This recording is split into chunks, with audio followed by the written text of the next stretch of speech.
You are in the meeting now. May I come in? Yeah, should be all set. Thank you.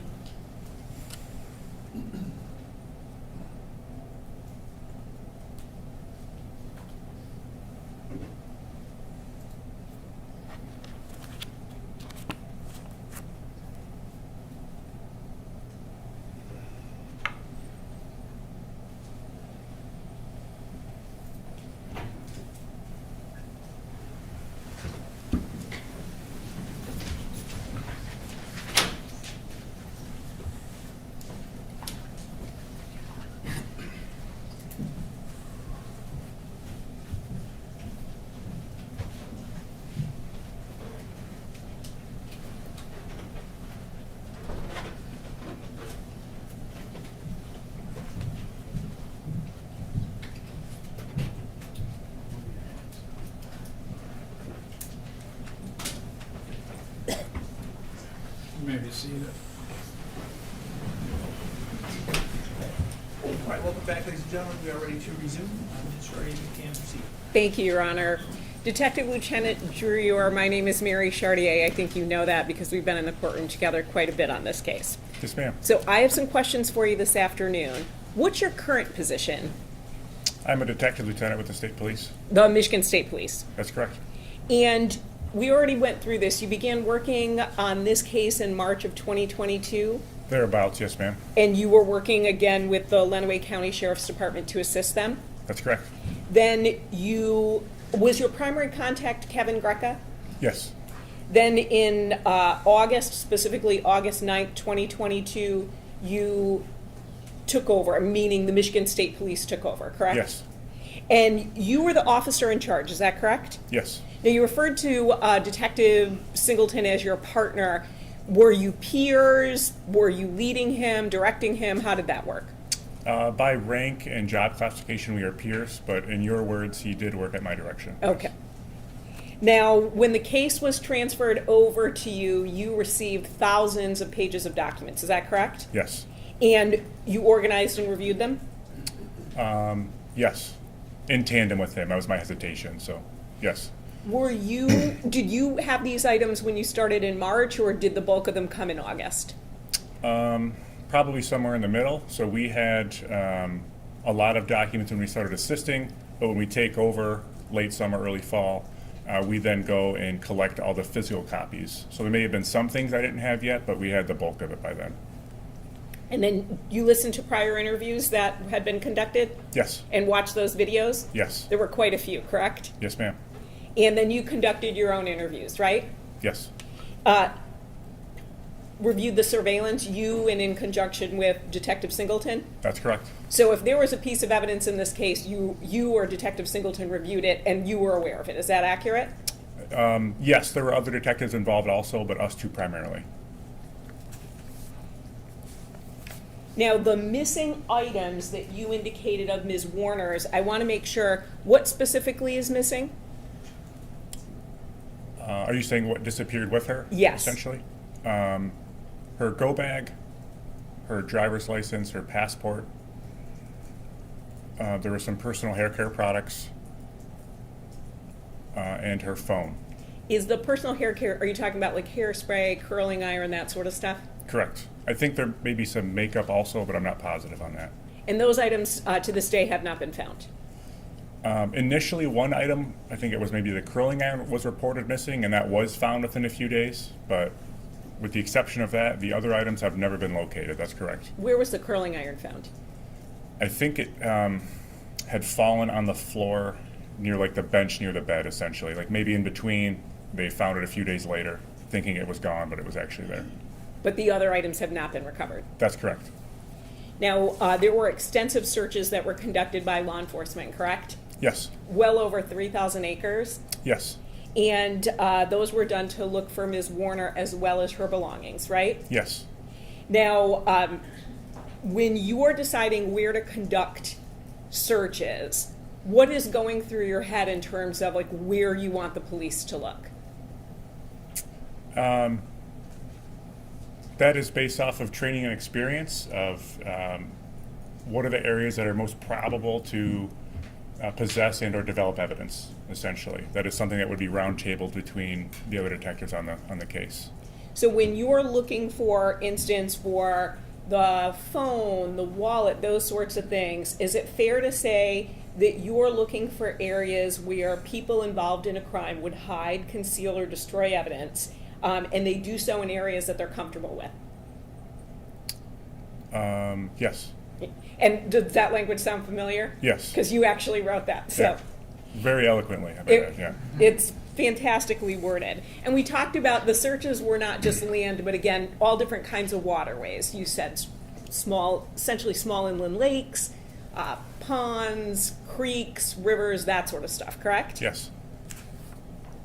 I want to talk to you about some of the searches, and there are quite a few, and I'm not going to go into them each and every one in detail, but I do want to go through the overview of the searches. So Ms. Warner is reported missing on April 25th, 2021. On April 26th, 2021, Kevin Greca goes out to the Munger property, right? Yes. And then he searches the Munger home. He walks through the home with Mr. Warner. Yes, ma'am.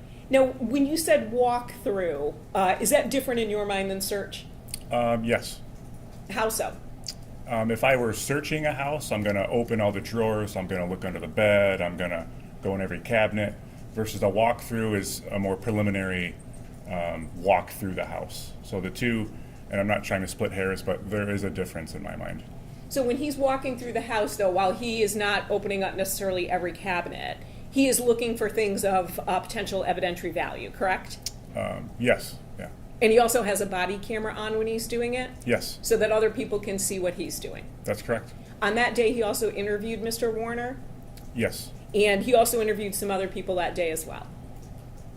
yes, And to be clear, you would agree with me, Mr. Warner didn't have to speak with Detective Greca, correct? no, he did not. But he chose to do so, right? Yes, ma'am.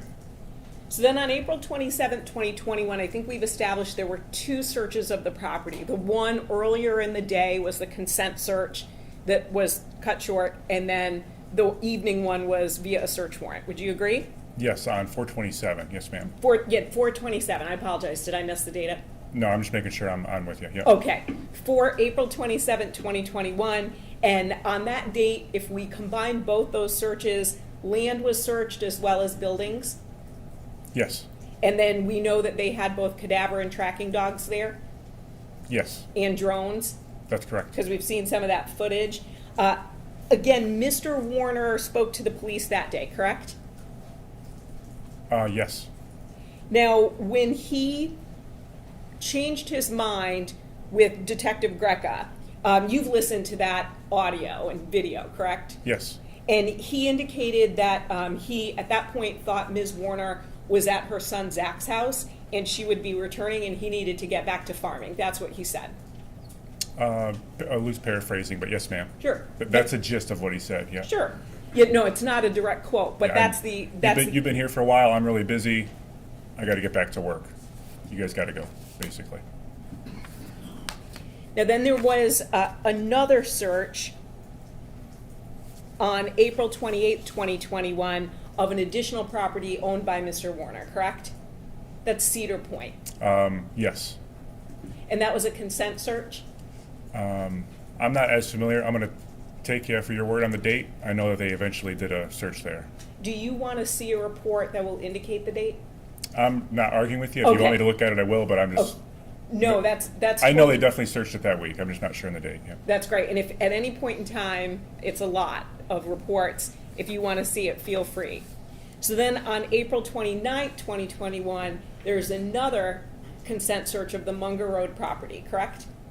Yes. And that had canines and drones. I'm not positive on the drones, but I know there's a canine there, yeah. And also, that's when the surveillance system was checked and phones were retrieved. Yes, And Mr. Warner again speaks with the police. that's correct. There was another search on May 10th, 2021, and Mr. Warner consented to that. I'm not certain where that search was. That was to retrieve electronic devices, as well as Ms. Warner's mouth guard. Does that ring a bell? Oh, yes, ma'am. And then he also consented for her dental records. That's correct. there was another consent to search on May 14th, 2021. And I'm not saying that there was a search that date, but Mr. Warner was asked to consent to a search of his properties, and he said yes, correct? I don't recall that one specifically, Okay. ma'am. Would you pull up GAAZ01, page 39?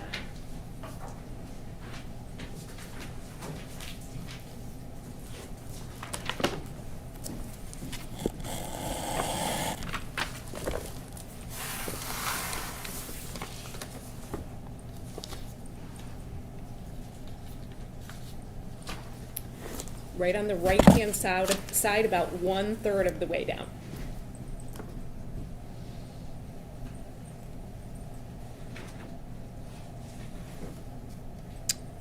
Yes, ma'am, 519. Oh, no, if you look at the top, it says 514. We'll get to 519 in a minute. Oh, I'm sorry, the way it's laid out is confusing. Now I see what you mean. Yes, ma'am, Okay. 514. So Mr. Warner had called and indicated that his properties could be searched, correct?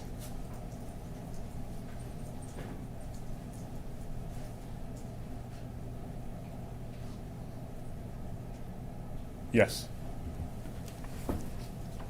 Now, on May 19th, 2021, he again consented to a search of all of his properties, right? that's what the report says. Yes, ma'am. I'm gonna object. Do you have any personal knowledge about what properties he's consenting to, or is this all from reading the police report? My personal knowledge is limited to what's in this report.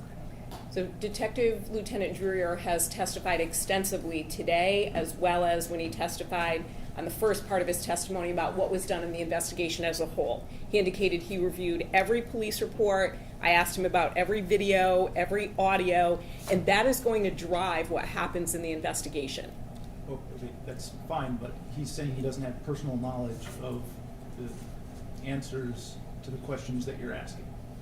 And he can't simply read from the report. If you'd like to use the report to try to refresh his memory, I think you're welcome to do that. But that isn't what's happening here. What's happening here is he's just giving you answers from the report. Okay. And I don't think that's appropriate from an evidentiary standpoint. Thank you. So Detective Lieutenant Drewyor, did you review this Lenawee County Sheriff's Department report? Yes, and ma'am, you can just call me detective. I Okay. appreciate the formality, but thank Okay. you. So you reviewed this report, correct? Yes, Do you have any reason to believe that anything in this report is inaccurate? yes. Okay. So what? After reviewing the report, we found that what was in the documents was not always a great representation of what occurred on body camera. So we actually went through and watched all the body cameras and did a loose transcription or synopsis of those events. So would that be, for instance, a police officer might write something happened and then you're saying that was not backed up by the body camera? More often it was that what happened on body camera wasn't completely or accurately surmised in the report. So somebody had their body camera on and then whatever occurred, and then the synopsis did not match what was on the body camera. If I can give you an example. Sure. So I went to this place on this date and I saw Jim Smith. When you watch the video and it's an hour long and they walked around and they went to get lunch and they talked about XYZ, that was more typical of what we saw. So the report didn't put in all the details from the body camera? That's correct. And so it was really important for you to have the body camera so you could actually review it and get all that information. That's right. And so do you have issues with the searches that were conducted? So do you think some of them were written in the report that there were searches, but that's inaccurate? From my understanding, if the report indicated that a search was conducted, that search was conducted. That's not to say I don't have issue with some of the searches, but the actual documentation of when and where they occurred is, from what I can recall, mostly accurate. Did you rely on that information as you sort of set, because this is, you're joining in May of 2022, and then in August of 2022, you're taking the lead on it, you and Detective Singleton. So are you relying on documentation of searches and knowledge of searches to sort of chart that path of what you're going to do? Yes. Another component of that was for some of those searches, there were state police personnel, and I knew some of those people personally, so I could more, in a way, accurately rely on what they said they had done. Because they would have reports as well. Or just a recollection. of being here and searching that, et cetera. So when I'm asking you about these searches, so I'll ask about this May 19th one. So May 19th, or Michigan State Police is involved in this search in 2021. Are you aware of that? I know they did some in that time of the month, but I can't recall which search it was. Do you know where it was, ma'am? Sure. So there were 8 properties involved, including a property for a man named Tom Nortley. Is this, if I may, is this when they dug the manure pit? Okay, I am loosely familiar with that search. Yes, ma'am. This is what was considered the large-scale search, which went on for a few days. Okay. So are you familiar with that search? Yes, Okay, so if I ask you questions about that, would you feel comfortable answering those? I can do my best. Okay, terrific. And then is it your understanding that Mr. Warner consented to a search of his properties? Yes.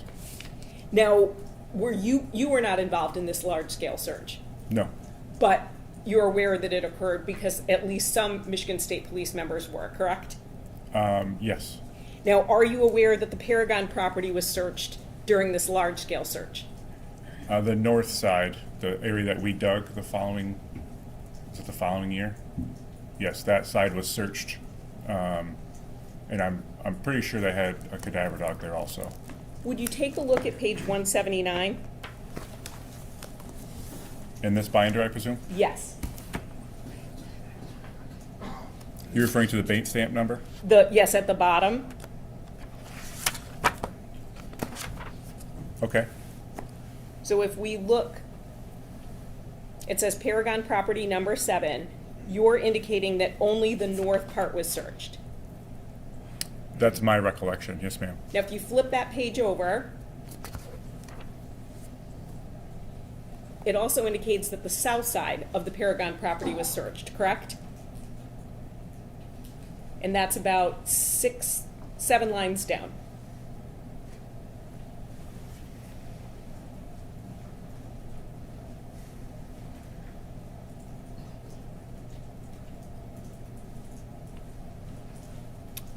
It refers to some people walking the field. Yes, ma'am. Sure, and it talks about search the fence rows, grassy area, barn, and equipment, correct? Yes.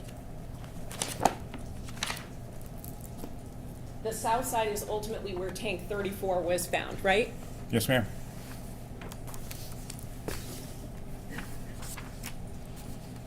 Now, there was a search on October 11th, 2021 that the Michigan State Police were involved in. Do you remember that? Or is that something that you're familiar with? October 21. October 11th. October 11th.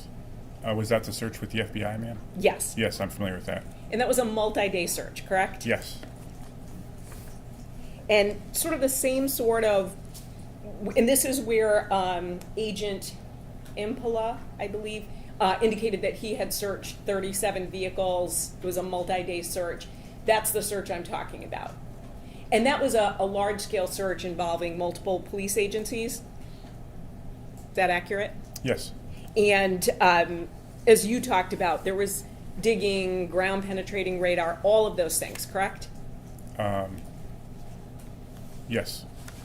And to be clear, I was not a part of that search. Sure. Okay. But you did review both the Lenawee County Sheriff's Department reports. I mean, I'm assuming. No, I just want you to understand my hesitation. I'm Sure. just trying to recollect on something I reviewed, that's all. And I know I'm asking you about a lot of dates. So there were FBI reports, Lenawee County Sheriff's Department reports, and Michigan State Police reports. Does that ring a bell? Those reports probably would have been limited to our canine troopers. I'm not certain we had any investigators there. I don't recall. They were limited to the canines. Okay. Are you aware that Mr. Warner consented to that search of those properties?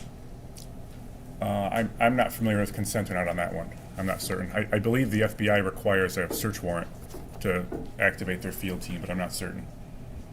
Would it surprise you that he did consent? No. And then that search, as we talked about, continued on for a few days, correct? That's my understanding, yes, ma'am. And then with that, there were fields that were searched as well, right? So we're talking about properties in terms of houses and buildings, but the search also involved fields. I don't recall what all was searched. I know the house was for sure searching the vehicles, but I don't recall anything else specifically. through the course of the searches, do you recall that there were cornfields and soybean fields searched? I'm gonna object. He's already indicated that he wasn't present for those searches, and so he doesn't recall them. He's just reviewed a document. Again, it's all hearsay. I said through the course of the investigation, not just with that Just search. so, for clarity's sake, you're talking about all of the searches from the entire investigation? Correct. Okay, I think Correct. that's a fair question. I misunderstood. I thought you were referring to that day, ma'am. I'm sorry. No, so I said what we've been talking about, I asked about waterways, and then I've been talking about buildings and the home. But through the course of the investigation, you'd agree with me that there was actually like land searched, fields, correct? Absolutely. Absolutely. Yes, ma'am. Now, May 4th, 2022, there was a search of the Munger Road property, and you would have been involved at that point. Do you recall that? Yes, ma'am. And that included the outbuildings and the office building, right? In the home. Yes, ma'am. In the home. Thank you. And then on May 10th, 2022, there was another search of the Warner property, and Michigan State Police was involved with that. Can you give me that date again, ma'am? May 10th, 2022.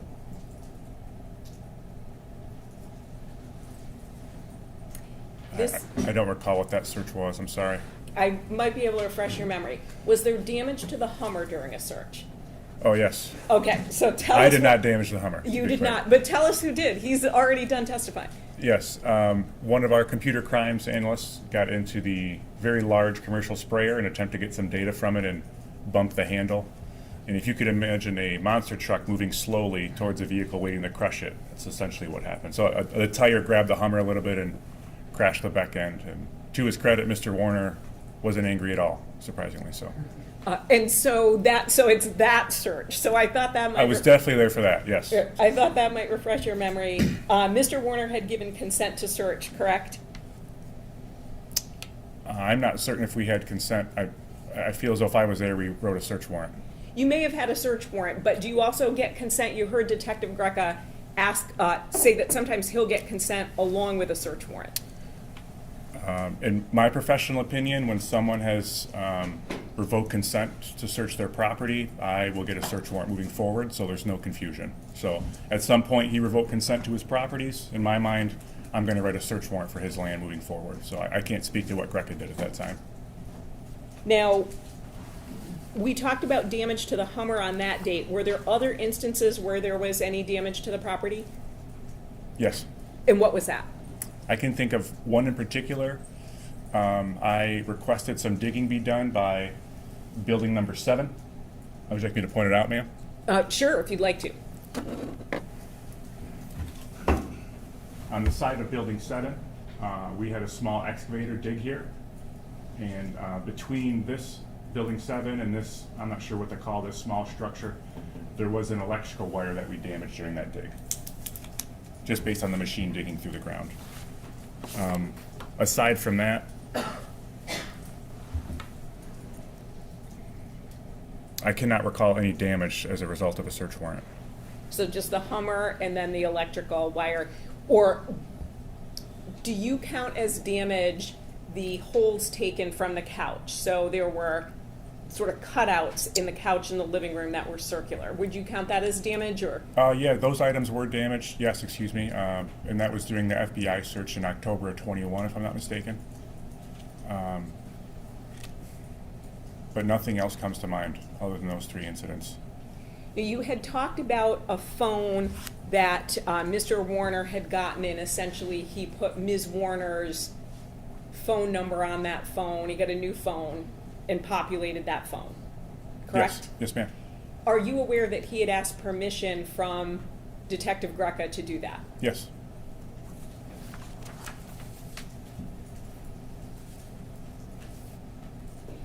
Then we talked about the searches that occurred in May. Were you present for the search of Ms. Warner's mother's, a home of Ms. Warner's mother, not where she lives permanently, but Miss Warner's mother's? Mr. Warner, excuse me, I'm sorry. Mr. Warner's mother. The vacant house that Clara owned? Yes. Yes, I am familiar with that. Okay, so there was that search, and she was cooperative when the police showed up to search it, correct?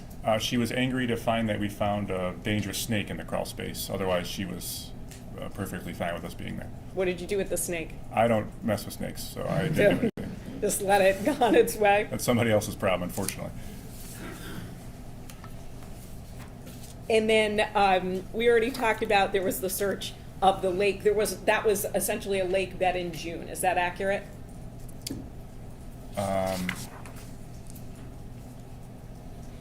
There was June 2nd, 2022, and Michigan State Police would have been involved at that point as well as you. That was a consent search from somebody otherwise uninvolved? Correct. Yes, ma'am.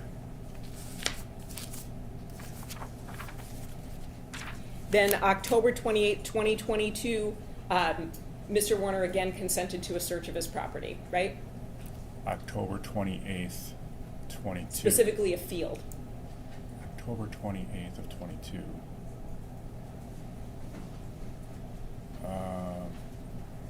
He gave me consent for something in 22? He consented to a field for his property to be searched. Would looking at a report refresh your memory? Yes, ma'am, please.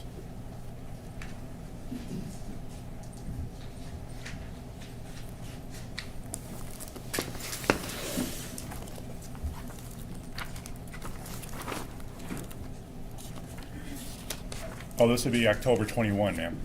Oh, excuse. Is it? That looks like an 8 to me. Well, in 22, it would have been mine by then, so Lenawee County wouldn't have been getting consent for anything. Okay. But no, otherwise I'm not familiar with this. Okay.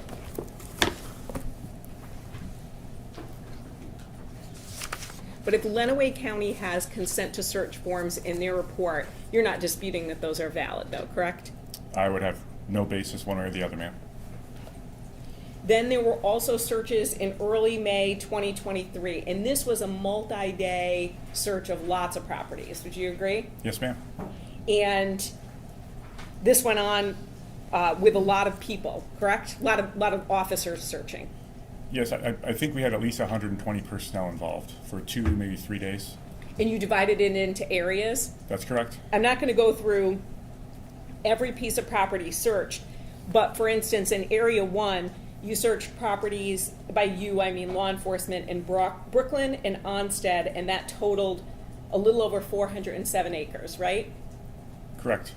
And then there's no Area 2, and that's just for administrative reasons, it sounds like. Area 3, properties in Onstead, totaling 79.82 acres. The totals are sounding accurate, but I couldn't tell you from memory how much land was in each area. I'm really sorry. Would you like to either look at sworn testimony that you gave before or a police report? I can tell you off the top of my head, it was roughly 3,000 acres that week that we divided into areas, but how much was in each area, I couldn't tell you from memory. Well, let me ask you this, so I'll just ask you about the cities where these occurred. So there were 8 properties in Tipton, does that sound right, in Area 4? Yes. 10 properties in Tecumseh in Area 5. Yes. Area 6 was Leroy Seiler's property in Tecumseh. Yes, ma'am. And that was the property that Mr. Warner went to spray on April 25th, correct? That's correct. Area 7, there were 8 properties in Onstead. Yes. Area 8, there were 13 properties in Tipton. Yes. Area 9, there were 5 properties in Onstead. Yes. Area 10, there were 3 properties in Tecumseh. Yes. Area 12, there were 7 properties in Adrian Township. Yes. Area 13, there were 4 properties in Madison Township. Yes. Area 14, there were 7 properties, 3 in Tecumseh Township, 2 in Raisin Township, and 2 in Ridgeway Township. Yes. Area 15, 1 property in Onstead. Yes.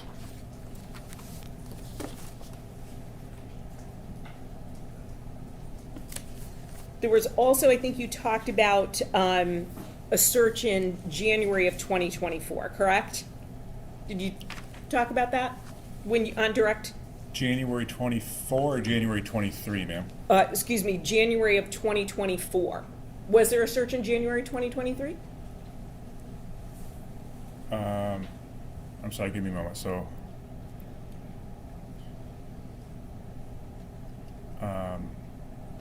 I'm having a hard time differentiating the Januaries. I'm sorry. So do you want me to see if this refreshes your memory? Please. It's when the John Deere utility box was swapped.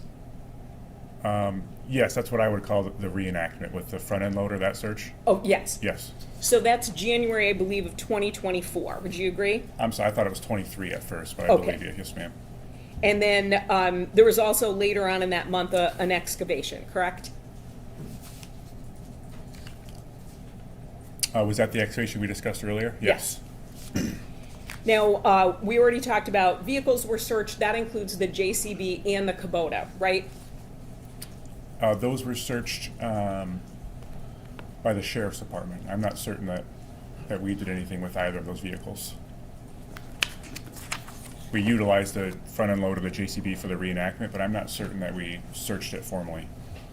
Now, when you talked about the later search where you found the duct tape and paint cans, those sorts of things, you said you found those, you grabbed the paint cans off the shelf? Yes. Now, do you know when the paint cans were purchased? I do not, no ma'am. And what about the duct tape? Do you know when that was purchased? I do not, no ma'am. Anything, the tarp, anything like that? No. Did it surprise you to find Rust-Oleum white in a barn on a working farm? No. Did it surprise you to find duct tape there? No. Did it surprise you to find a blue tarp? No ma'am. Or I should say there were multiple blue tarps, correct? At least two, yes ma'am. And same with the drawers and with the stickers in them. You don't know when those were ordered, correct? I do not. You're finding them in 2024, and Ms. Warner had gone missing in 2021, right? Yes. And were those doors locked? No. Were the buildings locked when you were there? Did you need a key to get into every building? On that specific search, I don't recall. In general, most of the outbuildings were unlocked. I'm certain there's a time at some point we needed a key for something, but most of the time, things were open for us. You know, just a couple of things that you had spoken about. You said you did a geofence and then the fog. And the geofence is essentially, you said, sort of putting a perimeter down on a location and then seeing what devices pop up, correct? Yes. Do you remember what, with geofence, what devices popped up? I know there was more than one, and I think we attributed both of them to Dustin Lally. And we know that Raquel Bach was on the property too, correct? Yes. But her device didn't come up. No. Now, do you recall were areas of the house swabbed for human blood? I wasn't a part of those searches. I know that's, you referenced the holes in the couch. That was primarily why that was done, to my understanding, but I wasn't present for the rest of that laboratory type of search. I couldn't tell you. You don't dispute that it was done, you just weren't directly involved, is that correct? I know that they definitely, the chemical is called luminol. It's what you use to look for human blood in searching. I know that was deployed, but I'm not certain of where. I want to clear up a little bit about a phone download, so I want to make sure I understand. So Detective Hooper did a download of Mr. Warner's devices in April to May 2021. Is that accurate? Yes, his phone and iPad. Yes, ma'am. And then Ms. Vanden Heuvel did a later download, and she testified on Friday, and that's the portable case that you're referring to, right? I may have referred to both in my testimony. Okay. And she, her download kind of takes some explaining, if I may. Sure. So initially, Detective Hooper from the Monroe County Sheriff's Department, he testified to what he did with Mr. Warner's devices. A big part of what you can do with electronic devices depends on the licensing that your department or whoever you work for purchases. They're really expensive. So in our instance, we're fortunate that we have what I will call the A license. We have the newest technology, the Michigan State Police. At the time, Detective Hooper, no fault of his own, he had kind of the B license. So when we examined those pieces of information, the analyst, Danielle Vanden Heuvel, she took the original information that the Monroe County Sheriff's Office had and put it into our A license, if you will. But then subsequently, she also made her or someone from her office made the recommendation, we want to gather these devices again so we can put them all through that A license, if that makes sense. So her work was from Detective Hooper's to May, because that's what we heard. So essentially, if he did the download and looked at it in, let's say, early May of 2021, she's looking from May of 21 to May of 2022. No, that's not necessarily true, because the subsequent download that we conducted could also have data going back to April of 21. Okay, so do you know if it did have, I'm talking about do you know if it had anything additional before April 25th, 2021? Any data on the phone? Yes. Before that?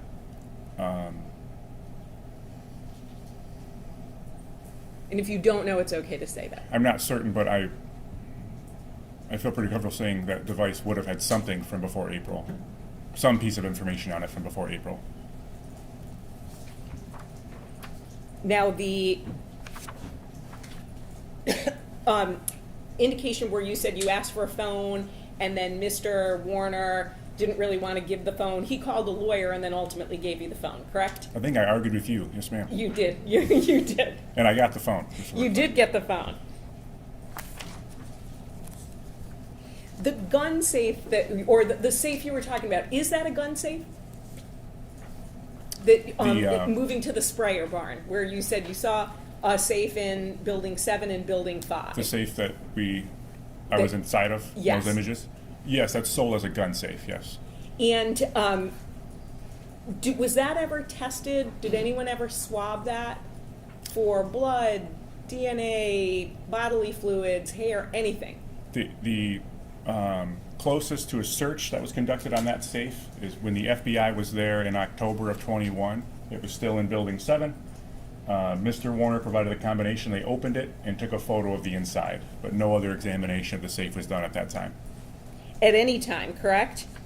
No, but by the time I realized that it may be involved in some way, I was unable to locate it again. And that would have been how many years later?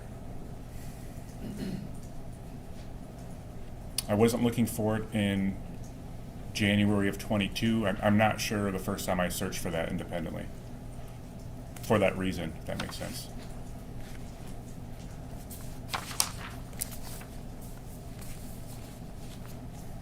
We saw some videos of Mr. Warner speaking to the police. You would agree with me, he spoke to the police numerous times when Detective Greco was the lead on the case, correct? Yes. And even when there was the task force, he continued to speak to the police multiple times.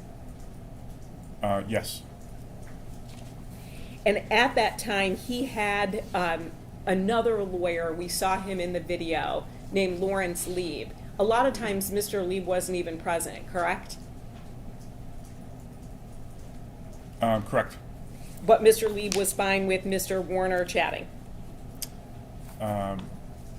I'm assuming yes. I didn't have that communication with them at that time. That was Kevin Greca. But he never made statements to anything otherwise. And he actually brought Mr. Warner involuntarily to speak to you in December of 2022, right? Yes. Now, while you talked about Jamaica, Mr. Warner was always adamant that he didn't harm his wife, right? Yes. Now, kind of going to that Jamaica interview, it was actually you who brought it up about 45 minutes into the interview, correct? And you said something like, initially you made a statement about Jamaica. Why do you think she'd be in Jamaica, right? That sounds correct. I would have been asking him about a previous statement he made. And then he explained why, right? He didn't just say, hey, I think she's living in Jamaica with the drug cartels, right? When he went into the mystery man that she might have met on a cruise ship?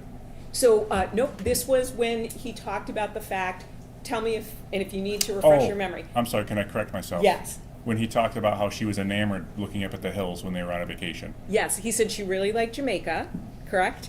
Yes. And Mexico. Yes. When they were in Jamaica, she had befriended, he didn't use the term concierge, but he said the person at the resort who was able to kind of get you what you want, correct? Yes. And she saw mansions up in the hills, right? Yes, ma'am. And she thought that looked really beautiful and she'd wanted to go up there, correct? Yes. And she was told, don't do that, those are drug cartels, correct? Yes. But Mr. Warner said she was still like pretty fascinated by it, correct? Mm-hmm. Yes, ma'am.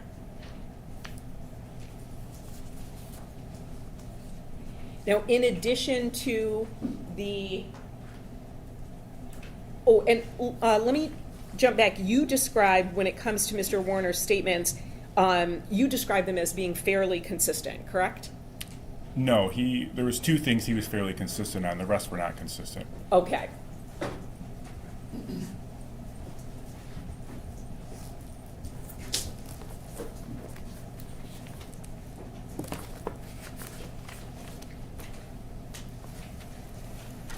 I'm going to show you a police report. It says investigated by Daniel Drewyor. Daniel Drewyor, it's an MSP report, page 21. Which suffering?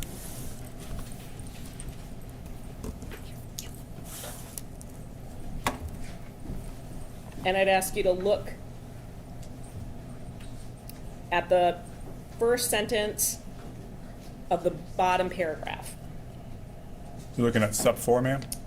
I am looking at sub 4, yes. And can you tell me where to look again? I'm sorry. Sure. Last paragraph, first sentence, correct?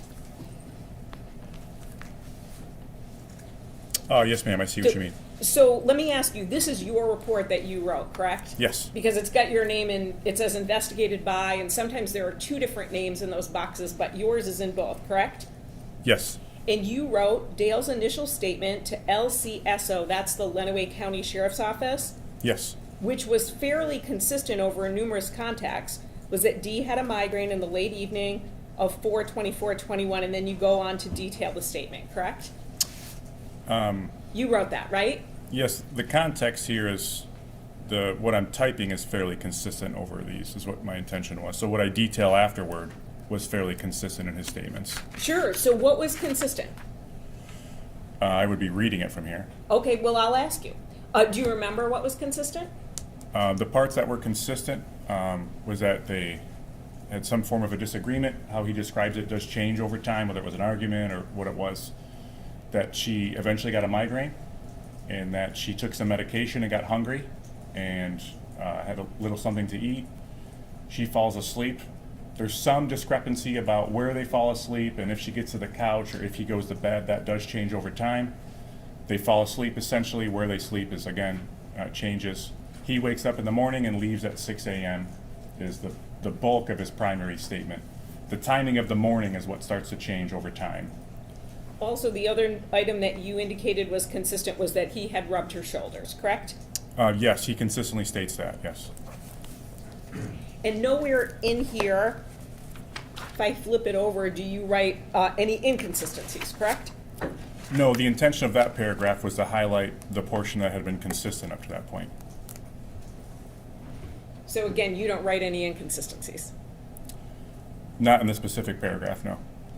Then you, I'm going to object on the rule of completeness and ask you to be allowed to testify about all the inconsistencies that are contained within the report. I- In detail. I'm asking about supplement 4 that Detective Drewyor wrote. There's going to be or redirect, I should say, but that is the essence of his paragraph. So I don't think the rule of completeness requires Ms. Charday to do that now. It gives you the ability to thoroughly admit that evidence during your presentation. So I don't think it's required right now. Okay, I do believe the rule of completeness does require it to be brought in when the evidence is brought up, so as not to cause a delay in admitting the evidence. I'll allow her to continue, and I'll bring it up on cross-examination redirect. Well, how nice that you're going to allow me to continue. So this last paragraph only talks about consistencies. That's it. So The argument seems to be over, so Okay. you can continue your question.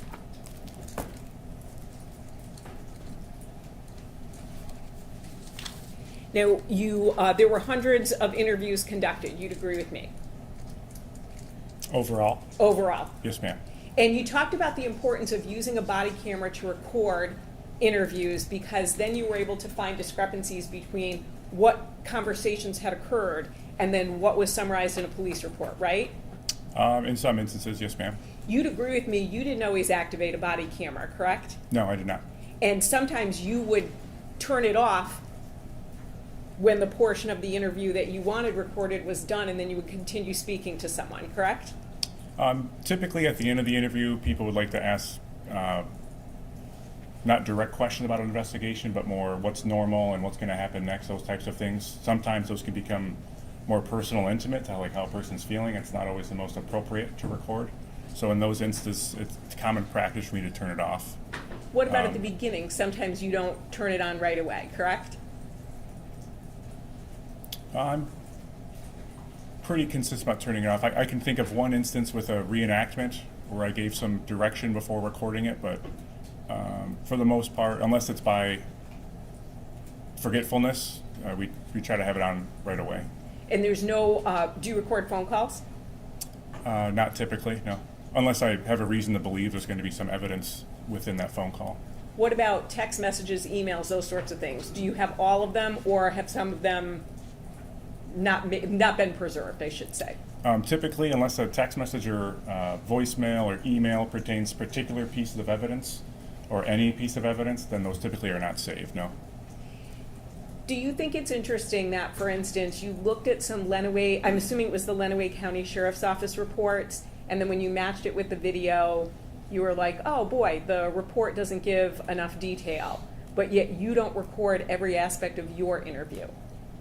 So no one can go back and look and say, okay, so when you shut off that body camera, the 10 or 15 minutes you're talking to someone, we don't know what happened in that, right?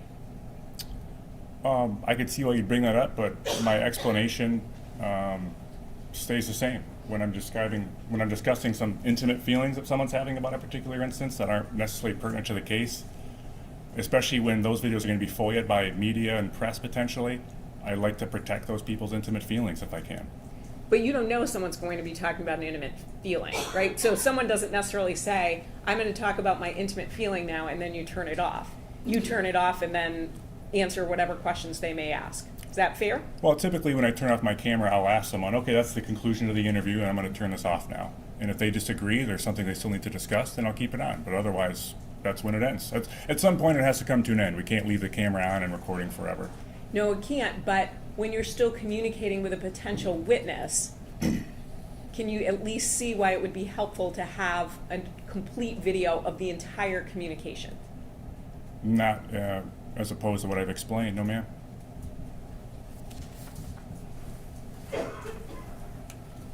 Moving to the sprayer, you talked about the fact that you had essentially reenacted Mr. Warner's movement with the sprayer, and you matched it up with GPS information that you received from John Deere. Is that correct?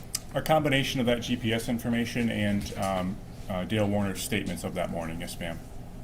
And then did you also, or law enforcement also, look at the weather that day? We had, and due to a few different reasons, we weren't able to completely recreate that, unfortunately. But not a very windy day, would you agree? There's mixed reviews on that. I wouldn't feel comfortable because I wouldn't feel comfortable commenting because I don't know with clarity.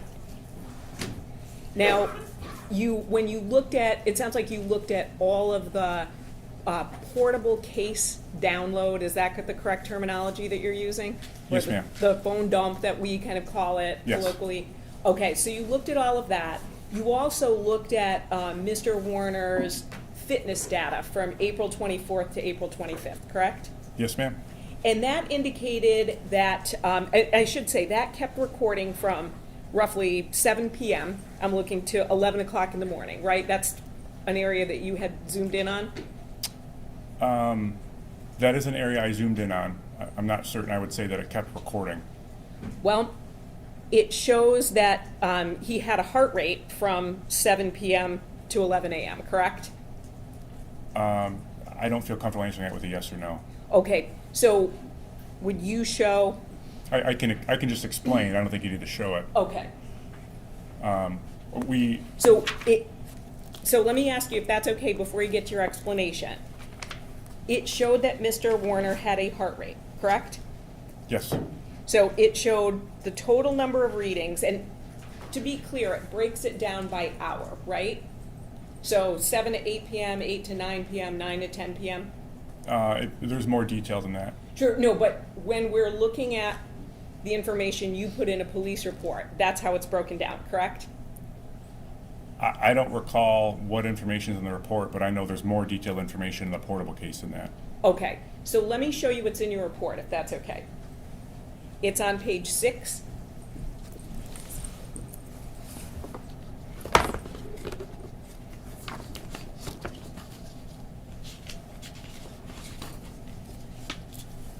Thank you. So just want to make sure we're on the same page. So what you put in the report shows April 24th, for instance, 7 to 8 p.m., April 24th, 8 to 9 p.m., correct?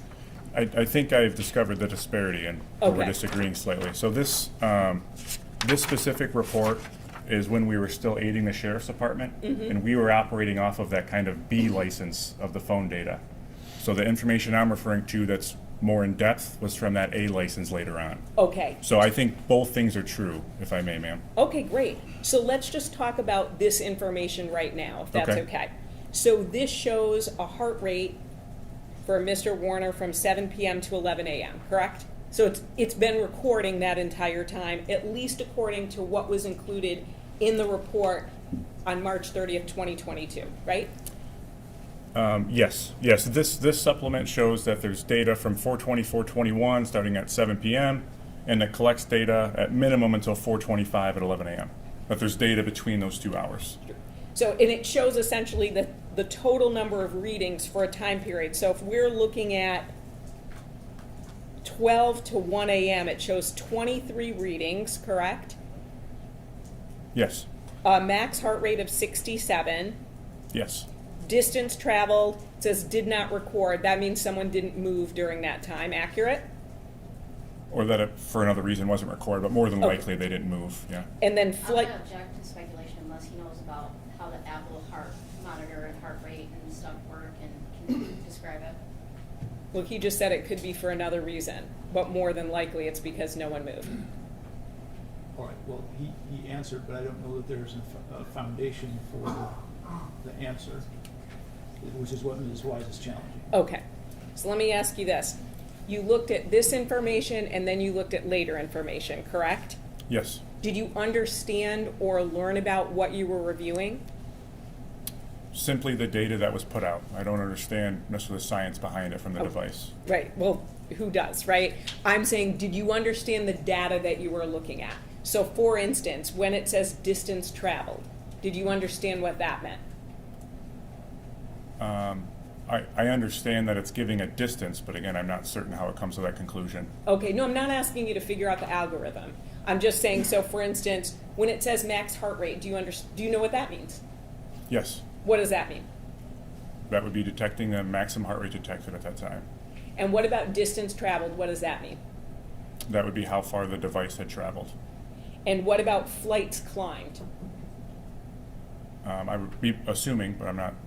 I'm Okay. assuming it's how many flights of stairs you climbed at a given time.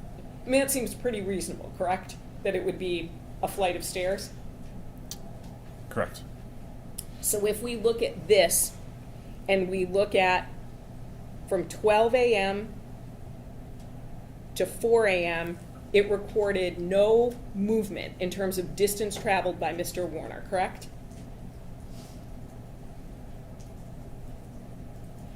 Correct. And then if we look at flights climbed from 8 p.m. to 6 a.m., it did not record any flights climbed, right? Correct. And then if we look between 4 and 5 a.m. for distance traveled, it says 1.18. Do you know what measurement that is? Is that in feet? That's my assumption.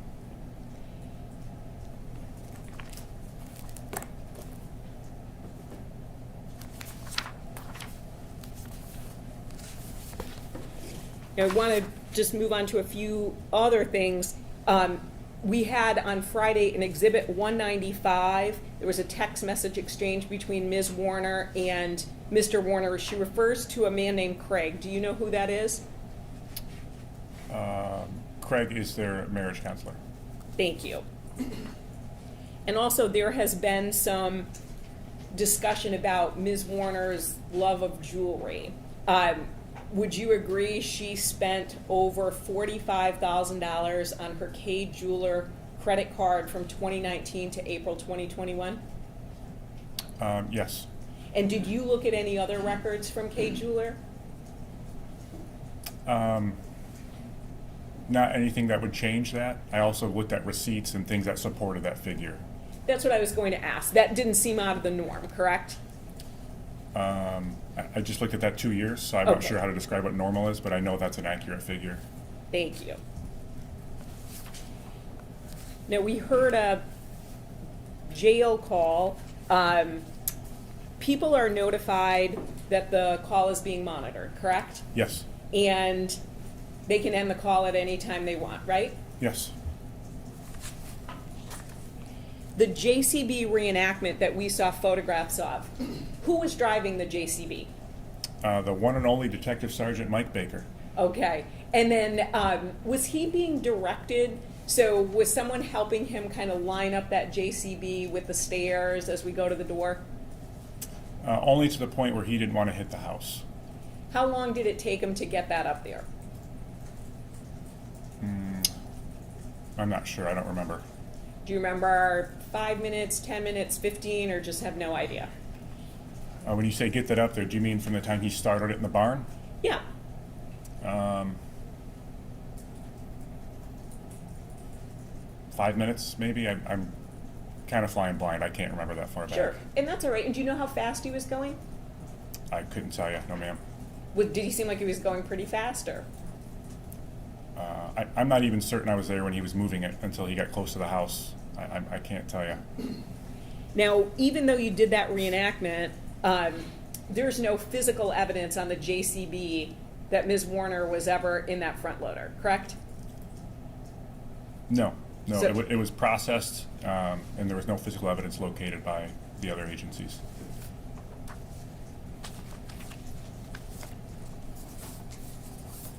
Now, we saw some video from April 25th, 2021, and you'd agree with me there are roughly 17 cameras on the, not roughly, there are 17 cameras on the Munger property? I don't independently remember the number, but I don't dispute that there's a number of cameras. Okay, we heard testimony at trial. You're not disputing I'm if not, someone said yeah, I'm 17. not playing coy with you. I just don't remember. Okay, no, that's fine. And the cameras are motion activated, right? Yes. And so in the morning, Mr. Warner is on camera at a number of different times, and if you need to refresh your memory by looking at that report, please feel free. Does this sound correct to you? At 6:58 a.m., Yes. 7:13 a.m., Yes. 7:23 a.m., Yes. 7:30 a.m., Yes. 7:33 a.m.? My memory's starting to get a little bit scarce, but I'm still with you. Yes, ma'am. Okay, and if you need to look to refresh it, just let me know. What page is that on, ma'am? It's page 141 and 142. That's the bait stamp number? Yes.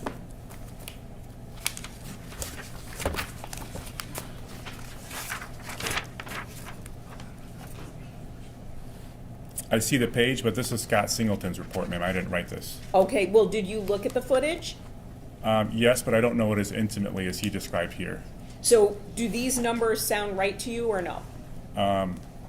They sound right because I know Scott Singleton, and this would be accurate, but I don't. So you're saying you don't have an independent knowledge of that? That's correct. If Mr. Singleton is, or Detective Singleton, I should say, is saying that he saw Mr. Warner on camera at 7:34 a.m., 7:40, 7:41 a.m., you're not disputing that? No, ma'am. I would expect these to be exact and thorough, but I don't have independent knowledge of that. And then are you aware that Mr. Warner leaves the property at 7:47 a.m.? That's when he goes to Leroy Sealers, if I'm not Yes. mistaken. Yes, ma'am. And then returns back at about 8:11 a.m.? Yes, ma'am. Then he's on camera a little bit more at 8:18, 8:19, and then leaves the property again at 8:46 a.m. Does that sound right? Yes, And then comes back at about 11:18 a.m. in the sprayer. that's correct. Then he leaves the property at 1:48 p.m. and returns back at 2:18. Does that sound about right? I know he leaves and comes back. I'm not certain on the times. And the surveillance video is in evidence, so if you don't know, that's fine. Okay. Okay, so, and if you don't remember that? I know he leaves about that time. I know he comes back in the early afternoon, but those times escape me. I'm sorry. Now, Ms. Saylor, would you please pull up snip A for me? This is from the fuel tanks on the property at 3:41 p.m. Nope, that's the wrong one.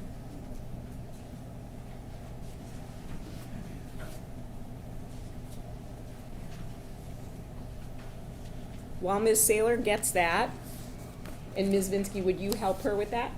Thank you. I'm going to ask a few other questions for you. Okay, is that it? Terrific. Great.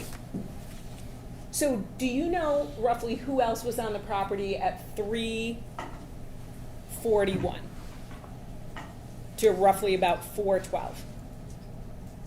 Ma'am, this would be a question for Detective Sergeant Singleton. This is the cameras and the timeline, that's his deal. Okay.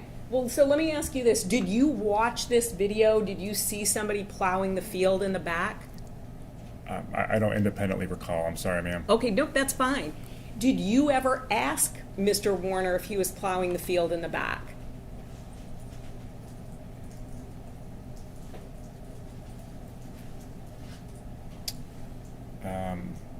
I don't recall. Would there have been anyone else on the farm who would be plowing that field to your knowledge at that time frame?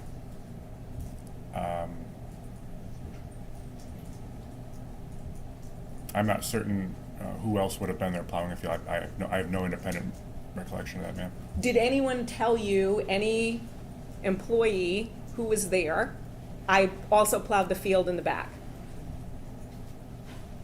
I don't recall someone stating that, ma'am. And so you haven't looked at the surveillance video to see the plowing of the field and then what it looked like after the work was done. Was that correct? I've looked at the cameras. I'm not familiar with the plowing of that field. No, ma'am. Thank you, Ms. Taylor. Now, I was a little confused when you talked about the welding theory.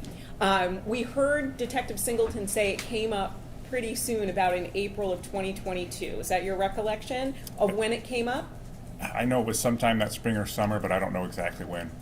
And then I was also, so who came up with the idea? You or Detective Singleton?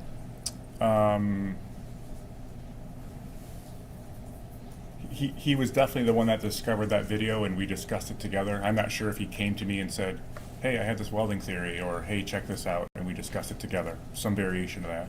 Then who made the decision not to tell Detective Greca? It wasn't an overt decision to not tell him. We just kept assisting. We didn't mention it one way or the other. So you and Detective Singleton thought that Ms. Warner, you might know where she is, right? She might be welded in a tank somewhere? I think to frame it that way is overestimating the confidence that we had in that theory at the time.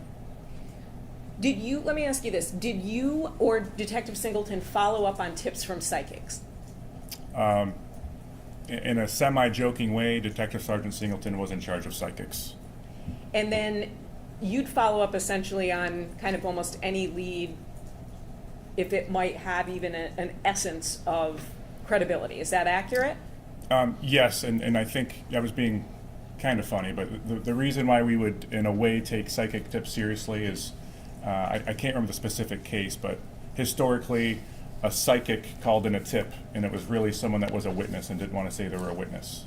And that eventually led to evidence of a crime. So if it's someone that was framing themselves as a psychic called in a tip, I would always hear them out, because they might know something and just not want to be honest about how they know. More often than not, though, they don't know anything, correct? That's accurate, yes, ma'am. So what percentage of the time would you say those psychic tips are accurate? If it's truly a psychic, Yes. 0. Okay. So knowing that you have this like very low percentage that a psychic tip is going to be correct, you still pursue it, right? In general. That's not even, I wouldn't say pursue it. For instance, we searched a small private lake. A psychic had called in about this lake, and when I reviewed the property, it was connected to a piece of property of someone that Dale Warner had a familial relationship with. So based upon that, it can't hurt, let's go check it out. That's how I would pursue it typically. Does that make sense? Sure. So what would be the problem? I was confused with saying to Detective Greca, boy, we've got this theory.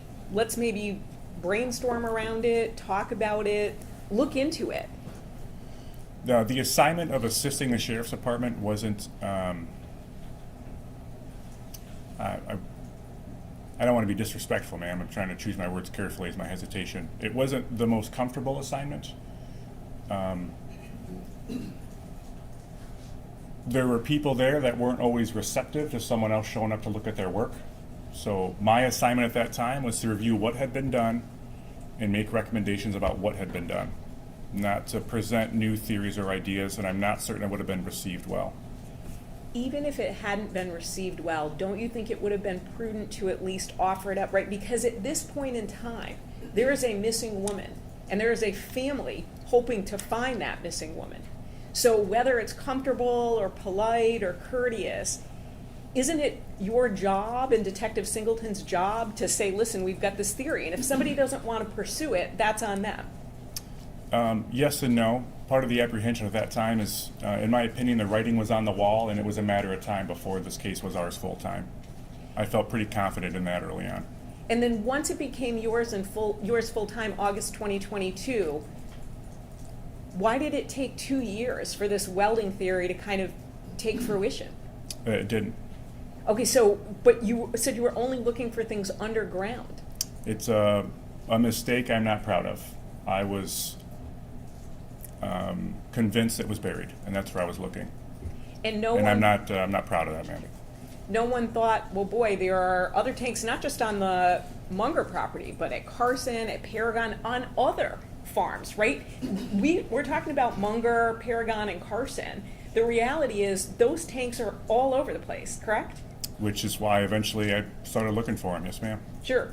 But, okay, so you also indicated that you were concerned about a leak. Is that correct? Yes. Was that a leak at the FBI, or was that a leak at the Lenawee County Sheriff's Department? That was a U.S. Marshal. Okay, so a U.S. Marshal. Yes. Did that leak concern you before that family meeting in March with Greg Hardy, Billy Little, that group, or did you have concerns about that before?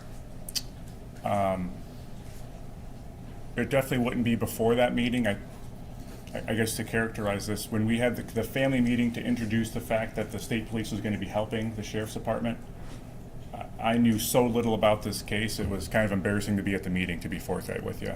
I'm not even sure if I had a copy of the report yet. So to have an opinion on anything, I knew nothing. So you didn't have a concern about a leak before that family meeting? It sounds like. I don't want to put words in your mouth. Yeah, I had no reason to suspect that there was a leak going into it, because I didn't know anything at all. And then when did that kind of your concern bubble up at that meeting? Oh, I'm sorry, I was misunderstanding your question. Yes, because it's presented to me there, essentially. Yes. I misunderstood you. So yes. we heard Detective Greca talk about what happened. Tell us in your words what happened. His recollection is accurate. We wanted to get consent for as many phones as we could of people that could be involved or have any information on those devices. That was, in a way, an objective of that meeting. And Greg Hardy did pull us out of the room, and his private investigator, Billy Little, that's when they had that dialogue about pretending to consent but not. There were other people at that meeting that also did not consent to have their phones dumped. And much like Mr. Hardy at the time, simply because someone does not consent to something does not give me probable cause to type a search warrant and take it from their person. So we hadn't met a burden for that phone or other phones in the room that we could seize with a search warrant. Did anyone else ask you to pretend that they were turning it over for a download but not really download it? No, ma'am. So that was only Greg Hardy and Billy Little. And what was the rationale for that? You said it was a United States Marshal. What was the rationale for not, like being concerned that someone would look at the phone? Well, to be clear, what was presented to me at the time in that dialogue was that Mr. Hardy, I'm paraphrasing, but he says someone, and I can't remember how he characterizes it, but I remember at the time being clear of the fact that someone in some way involved in law enforcement is giving his information, and he doesn't want to part with his phone and reveal that source. There was no explanation of who it was or what information. Did you know at the time it was a United States Marshal, or did that come up later? No, that was something revealed much later. When this dialogue is kind of happening in front of me, all of this is brand new information to me. I don't know Greg Hardy. I don't know anything about this case really. So all of this is brand new in that moment. So Detective Greca, it sounds like, declined. That's what he said. He was not going to play along with that. That's correct. Is that accurate? That's correct. And did you agree with that decision? I do agree with it, but it was I would have done the same thing he did, but it wasn't my decision either. He's the one having this dialogue. Right. And that's what I was asking, was if you were in that position, would you have done the same thing that he did, which said, essentially, I'm not playing along that way? I'm not going to play your game, exactly. When did the United States Marshal, when were you able to kind of drill down on that and find out what was going on with that? That is not something that I did personally. It was just information that was given to me at a later time. By who? Do you remember? I can't remember if it was Kevin Greca or someone else at the Sheriff's Department. I can't recall. And that would have been some months later. I don't recall when it occurred either.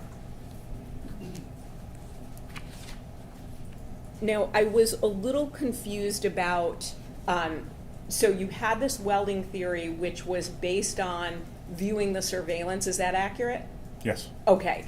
And then... And if I may. Yeah, sure. The Google search warrant in his iPad. Okay, in the Google search warrant. So you had that come up in essentially 2022, sometime in 2022. And then what leads you to now say, okay, we're not looking underground, we're now going to look above ground? Over the course of the next couple years, I felt we had exhausted every place to look above ground.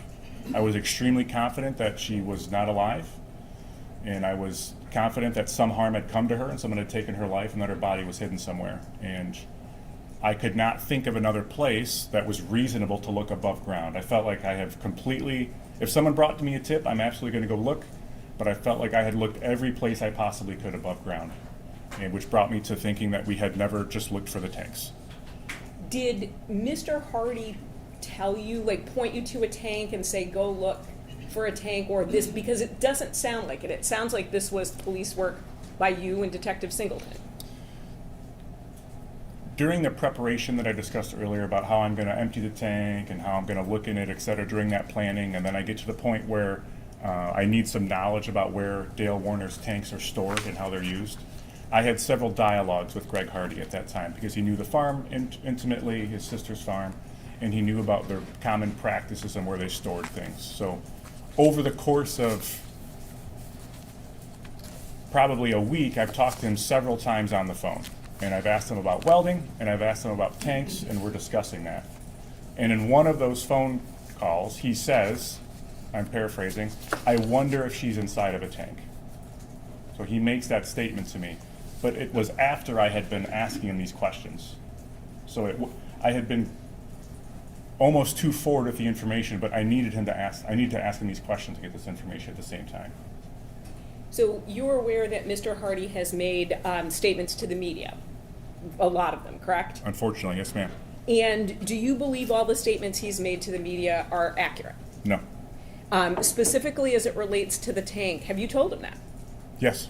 And what about it is inaccurate that he is saying?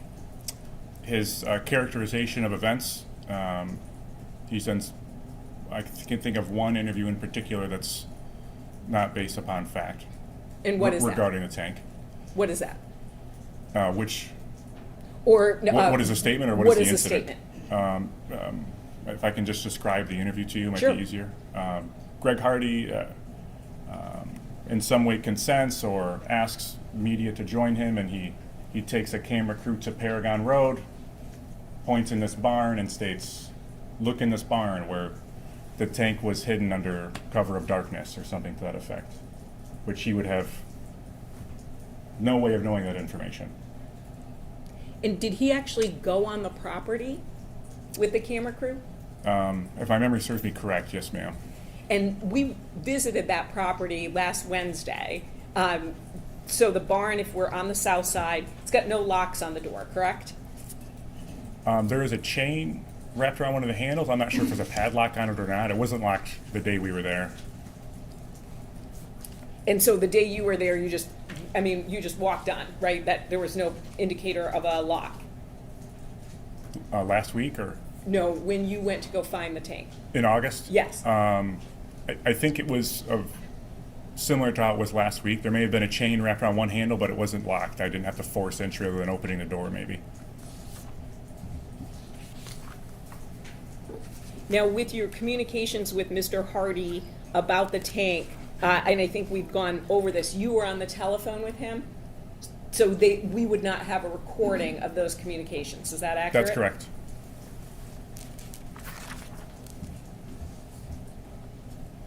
You had talked about sort of leading up to that point where you went and found the tank, you spoke to someone who had borrowed or been using some of the tanks on Paragon, correct? Yes. And the last name of Smith, does that ring a bell? Was it Henry Smith? Yes. I couldn't remember earlier. Yes, thank you for reminding me. And he was interviewed? Yes, I spoke to him on the phone, and I think one detective went to see him in person. And was the issue there essentially, and correct me if I'm wrong about this, he was able to go in, take maybe 10 or so tanks, pick out the tanks he wanted, and use them, and you wanted to know essentially, do you have those tanks? Is that accurate? Yes, I spoke with Mr. Smith on the phone, and he explained that at some point in the past, he had to store a bunch of anhydrous ammonia in a hurry and didn't know where to put it. So he contacted Mr. Warner, and Mr. Warner offered to give him or let him borrow, rent, however it was characterized. You can go take these tanks from Paragon Road. So my questions to Mr. Smith were, what tanks did you take? When was that? And do you still have any, essentially? And when speaking to him, I remembered, I had been to Paragon and saw tanks over there previously.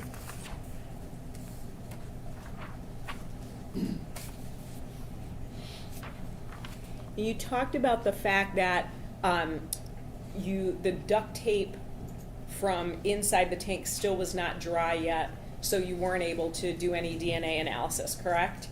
Yes, nothing inside of the tank was suitable for any DNA or print analysis based on the condition. And that includes the tarp, does that include like the metal inside as well? Correct.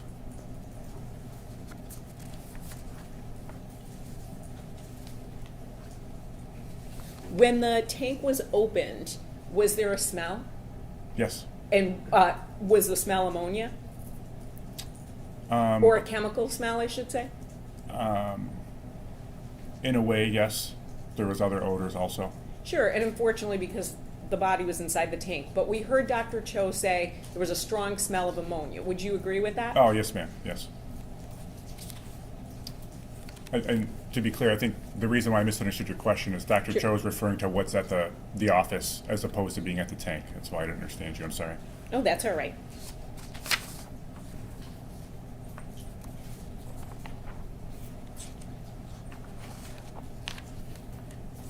You indicated that you had searched Mr. Hardy's property. When was that? I searched, well, I don't want to use the word I too carelessly. We searched Mr. Hardy's property.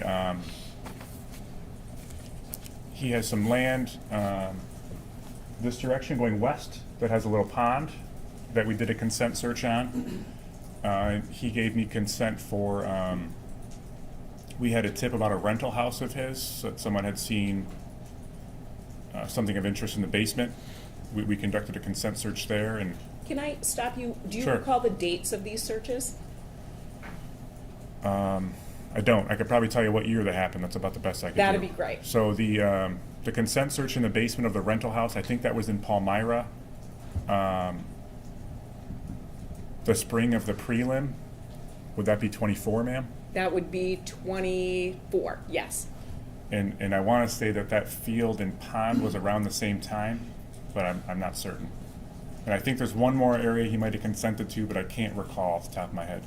So the two searches of his property were a field and a rental property in 2024. Is that accurate, from what you can best remember? The sheriff's department had searched his barn, which is also down to the west, maybe a mile down the road. They had searched his barn. Is that because there was blood found there and it turned out to be animal blood? I'm not certain what led them to search there, but I know that they were there. Okay. Any other searches?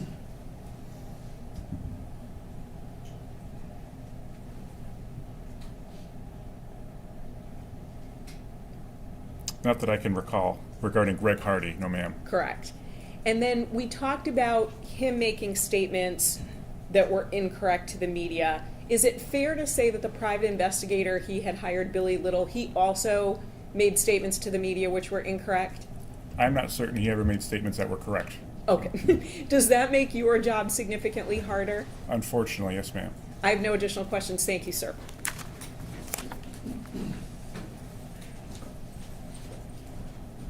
Judge, I have a conflict break. Right, why don't we take maybe a 10-minute break, since we're at a logical breaking point, so we'll do that, we'll come back and resume with the testimony. I can leave my stuff here, Judge.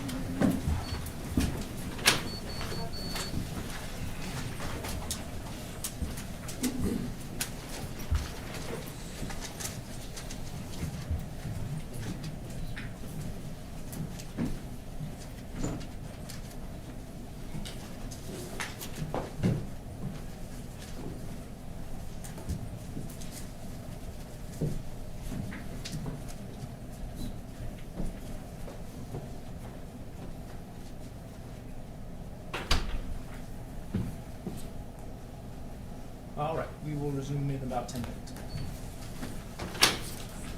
I brought my water, sorry. Excuse me, Judge. Thank you.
Okay, during the break, had a discussion with the attorneys, and we have received 4 additional questions from jurors. It's my understanding that the parties are in agreement with all, that they will all be asked. That's correct. That's correct, Your Honor. Okay. Are we ready to bring the jury back? Yes, Your Honor. Yes, Your Honor.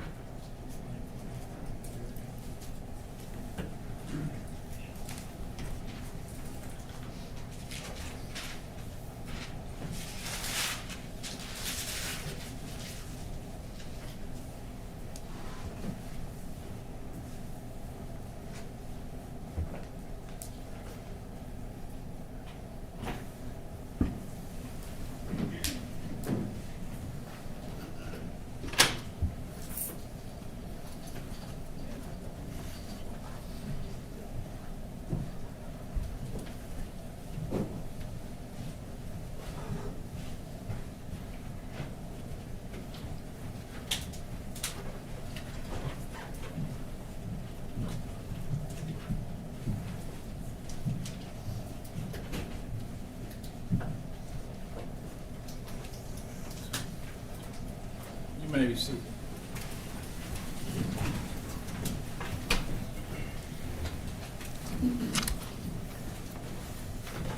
We've talked a lot about searches, whether it's consent or search warrants. Can you describe to me what exactly is a search warrant? A search warrant is a document that an investigator, a detective, police officer would manually type. That document would detail that they are investigating a crime, what crime that is. It would detail that they want to search a certain place and what place that is. And it would have to detail what they're searching specifically for. And it would have to detail the probable cause necessary to search those areas. So for instance, if I had an eyewitness that said one of you were involved in a hit and run crash and they wrote down your license plate, I go to your house and I see your car parked there, I could reasonably articulate that your car was involved in this crash and I have to search it for evidence of that crash and what those pieces of evidence would be. Depending on the county that you're writing that search warrant in, or that jurisdiction, some counties like a prosecutor to review it, some do not. Either way, a judge or magistrate has to sign it to give you that authority. Now, Ms. Chartier asked you about the defendant consenting to searches of multiple properties over the course of many years, correct? You're referring to Dale Warner? Correct. Yes. And he consented to searches of all of his properties, except for on what date? Except for on 4/27/21. Okay, and what happened during the course of that search? When the drone team and the K-9 team showed up, Well, objection, because I don't think that Detective Drewyor was present on April 27th, so it wouldn't be from personal knowledge. This goes to his investigation and why he focused it the way he did. I think it The was next a- steps he did. Okay, so again, the issue is personal knowledge, so what it goes to doesn't address the personal knowledge issue. So the challenge is that he doesn't have a foundation of personal knowledge to testify to this. So, based on the one search that the defendant revoked consent, did you do anything additional? Such as watching the body cams or surveillance or yes, based on the fact that he revoked consent during that search, once the tank was discovered, we revisited those videos, body cam videos and drone videos, to try and reconcile where that tank may have come from and where it was. Okay.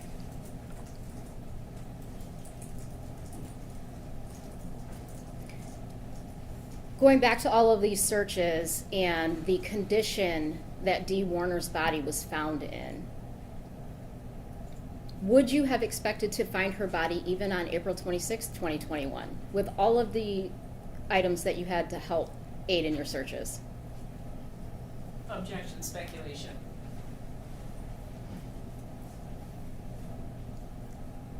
I'll lay a foundation. How many homicides have you investigated? Dozens. Okay. Have you used K-9? Yes. Which type of canine dogs? Both article dogs and cadaver dogs. Okay. What do you know about the extent of what those dogs can search for? Those are tools I use regularly, and I have a strong base of knowledge for what they're capable of. Ground penetrating radar, have you used that before? Yes, Okay. And what's your knowledge on ground penetrating radar? I understand to a point the science behind it and the best way to deploy that tool also. You talked about FLIR. Yes. What do you know about FLIR? Similar to ground penetrating radar, I understand to a point the science behind it and the best way to deploy that tool when necessary. Drones? The same, ma'am.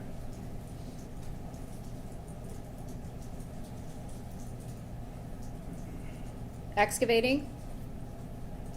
The same. Based on your training and experience and the condition Miss Warner's body was found in, would you have expected to find her even on April 26th, 2021?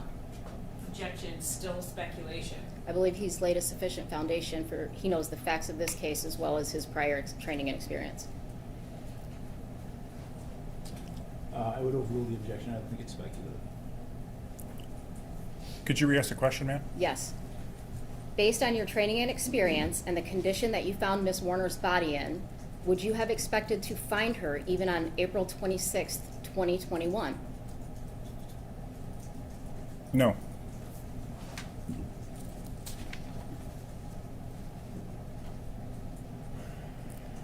You discussed on cross-examination that the defendant purchased a separate device, a phone, to place Dee Warner's iCloud on. Is that accurate? Yes. And that was April 29th, 21? I know it was shortly after her disappearance, but I'm not sure the exact date, ma'am. Okay. And do you have personal knowledge of what happens when you place an iCloud on a device that was previously used on another device? Yes. What happens? Depending on the settings that you have in your iPhone, depending on how you set up your iPhone, is going to dictate what information is uploaded to the cloud and when, and how often those things happen, and if it's encrypted or not. Those factors, and primarily those factors, are what's going to dictate what you can retrieve from the cloud for an iPhone device. So in this instance, when that phone was purchased and her Apple account credentials were entered into that phone, everything that was on that phone at a particular date was then re-put onto that phone. Would the device that previously had that iCloud connected to it continue to receive phone calls or text messages? No, based on the manner in which that phone was activated. So in essence, not only was the iCloud information put on it, but also a line of service was installed from Verizon itself. So now anytime someone called that phone number or sent it a message, it would be going to that new device. So hypothetically, even if her device that she possessed on 4/25/21 would miraculously turn itself back on, it would not be receiving service from Verizon once the other phone was purchased.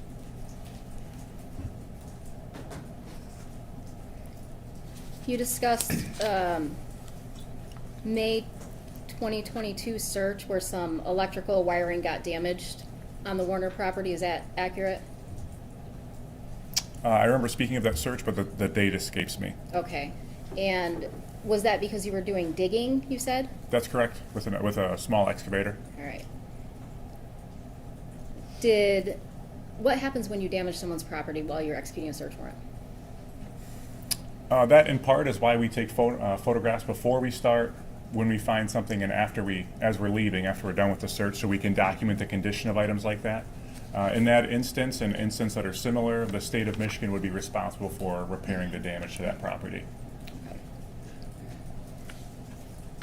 You indicated on cross-examination that the JCB and the Kubota were searched by the Sheriff's Department prior to your involvement in this case. Is that accurate?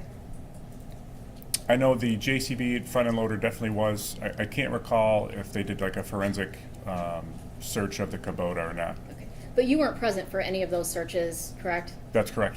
Do you know what was done during any of those searches? I do not.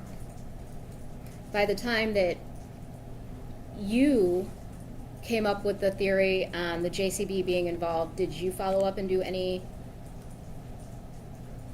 forensic evidence with the JCB?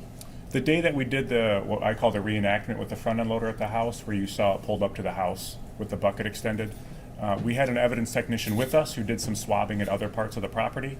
He examined the bucket, and it had been clearly used so many times, and we had been so far since the incident had occurred that there was nothing to collect out of the bucket or the front end loader itself. Dale Warner spoke to Kevin Greco multiple times throughout the course of the investigation, correct? Yes. And although we've seen a snippet of those interviews, would it be accurate to say that Kevin Greco did a lot of the talking? Yes.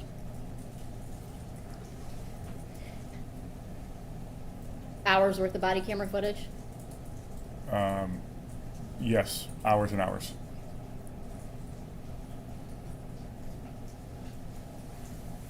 During the course of your interview in December 2022, you asked the defendant about Dee being in Jamaica or Mexico. Why did you ask him that? He was making statements to numerous people that was his belief at the time. Okay, and how strong was he that she was in Jamaica or Mexico when he made these statements? He seemed to be convinced that she had taken money from the business and that she escaped to one of those places.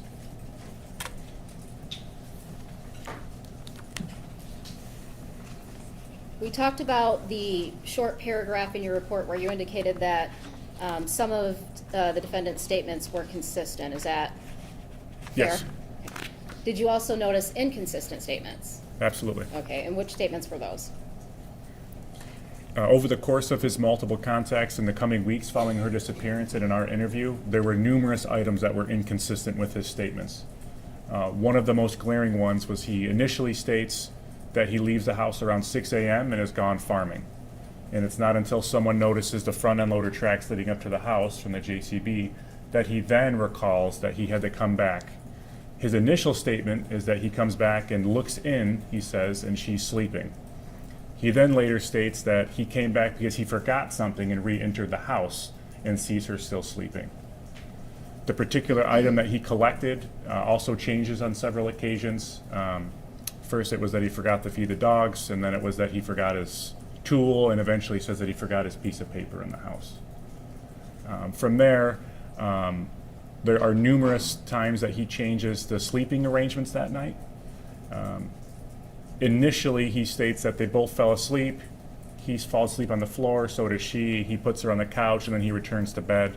That changes a little bit over time, but the most dramatically when he interviews with us, and he states that they both slept on the floor all night, and he sleeps on the floor every day. That was a big inconsistency. There was also inconsistencies about the amount of money that was missing from the house and the businesses, and when he discovered that. Initially, he states that he's learning of it as it's happening and he's discovering it over time, but there was evidence to dispute that and show that he knew for some time that there was some extra spending coming from the businesses on her behalf. In his initial statement to on April 26th, did the defendant indicate that that's why they were in fact going to see Craig, the counselor that you testified about earlier? That's correct, that they were seeing the counselor because of the, I'm paraphrasing, but the money dishonesty or Dee Warner spending or something to that nature. And then when he interviews with you, does he act like this is all brand new information? When he interviews with us, he's stating that as he keeps looking into it more and more, he's discovering the money that she's been taking from the business. In the beginning, what was the defendant's statements on how long Dee Warner would be gone? That changes over time. Initially, when he meets with the sheriff's department, he says she'll be back in a couple days. And as a couple days come and go, it's a few more days. And as a few more days come and go, it's a week, and then a month, and then 6 months, and then he stops making any mention of when she'll be back at all. Do you recall what length of time, or strike that, do you recall what he indicated to you during your interview in December 2022 about not being worried about her being gone?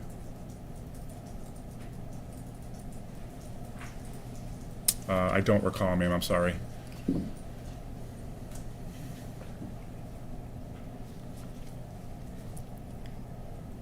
Do you, I'll come back to that.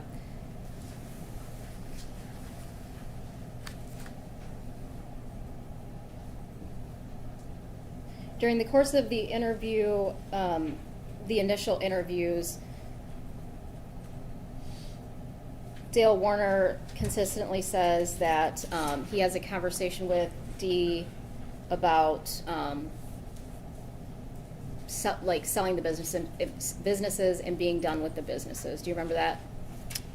Yes, he makes reference to that several times. Okay. And during the interview with you in December of 2022, he makes mention of having discussions with Dee Warner about the grandkids. Yes, he essentially states that, you know, now looking back, I realize she wasn't done with me. She's done with business, and she wants to be with her grandkids more often. And did he in fact say he had a conversation with her about staying home and watching the grandkids during that argument? Yes, that's correct. Okay. First time you heard that? Yes.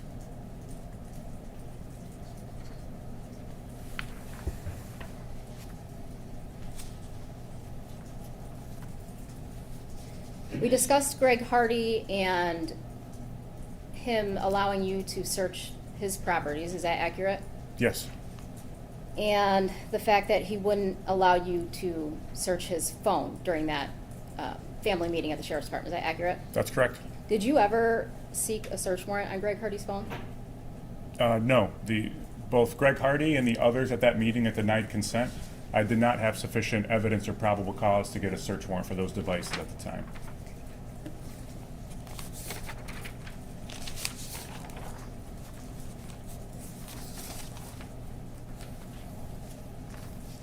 After you found Dee Warner's body, did you return to the home to look for evidence of the homicide? In the living room, in the bedroom, anywhere? We did return to the farm. Let me be specific. Any physical DNA evidence? No, we did go back into the home, but typically for a homicide, in this case was no different. The lead investigators are present for the autopsy with the medical examiner, so they can see for themselves the injuries, they can discuss them with the doctor, and they can get a better feel for if there was an instrument involved in an injury, for instance. In this instance, we were confident that the injuries did not result in any external bleeding. Therefore, Objection. That's not what Dr. Cho said. So I don't know who he's saying we were confident. I don't know who we is. All right. Dr. Cho testified that he didn't, the injuries didn't necessarily mean that she bled out. That there were... That's different than what Detective Drewyor just testified to, and I think the criticism is that he's using the term "we," and we don't know who "we" is. Okay. Can you rephrase? yes, in reviewing the injuries with Dr. Cho and having an understanding of the previous searches in the residence that did not reveal the discovery of blood within the house, we were confident that if we went back, we would not find it because it likely was not there.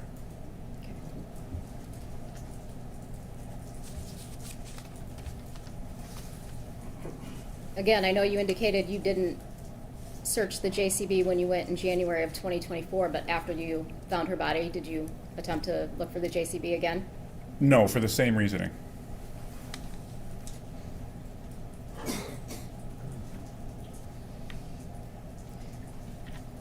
The items that were seized by the FBI in October of 2021, the journals and the loose leaf pages, after you found the tank, did you attempt to send those journals and the tag from the tank to the lab? Are you referring to a handwriting analysis? Correct. No, I did not. Okay, why not? A handwriting analysis to match one person's handwriting to a known sample, you have to have a library of comparison statements. So for instance, if I were to write, I'm sick and want to go home today, the people that do that evaluation at the lab would require a volume of that same thing written over and over by the person that you're suspecting of doing it. And in this instance, because that would be coming from Mr. Warner, who wasn't cooperative, there would not be a value to that type of evaluation, because you'd be forcing him to write these same things, and he would know it's for comparison value. Okay. And Additionally, because of the volume of items that he had written within the journals, we had a witness identify his handwriting from the journals, matching the handwriting on the tag that was on the tank.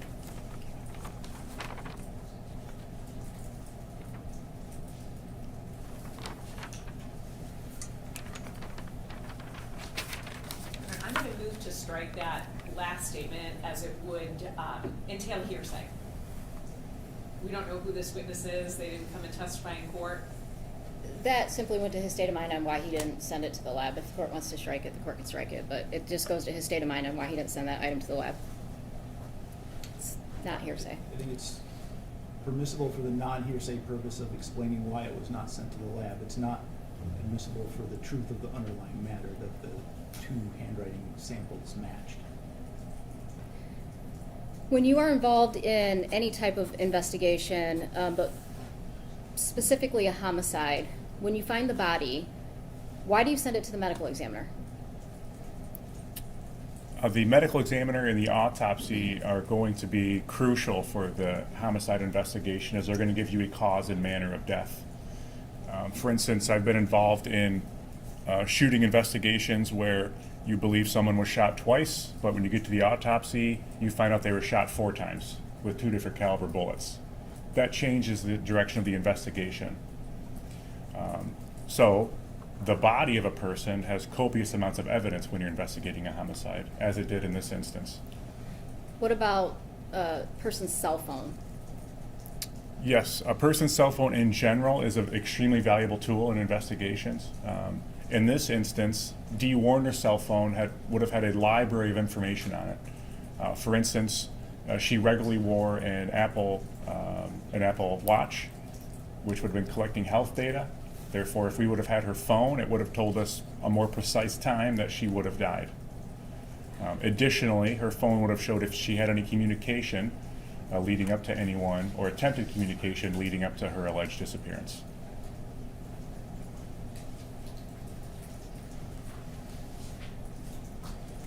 Your Honor, at this time, I would like to move to publish People's Exhibit 234 so the jury can see the duct tape from the tank for themselves.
Detective Drewyor, when you were talking about the second phone where Ms. Warner's data was moved to, when did you say that was purchased? I don't believe I set a date, ma'am. Okay. I know shortly, sometime after her disappearance is when it went into service. Do you want to look at a report to refresh your memory? It was the fall of 2021. Sure. Okay.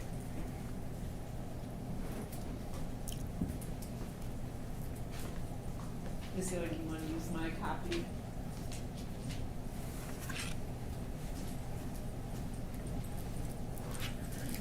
Thank you, ma'am.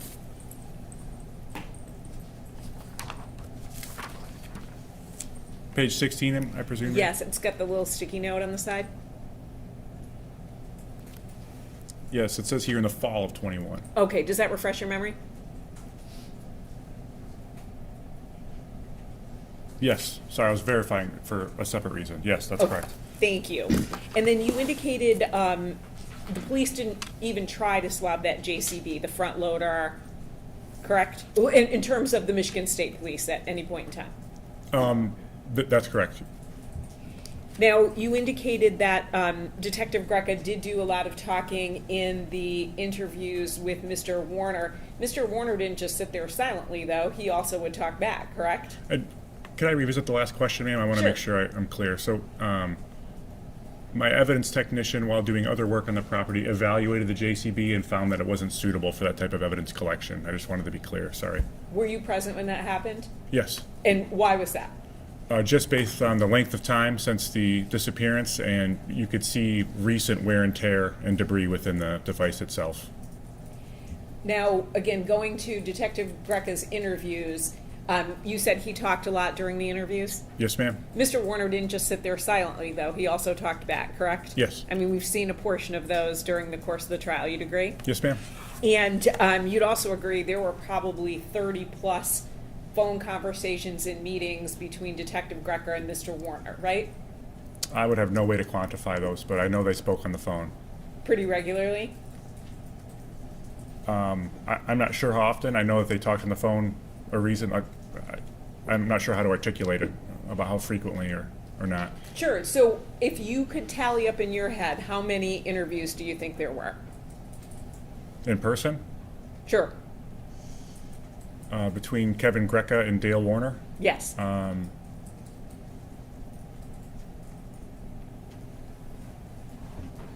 At least 6, if not 10.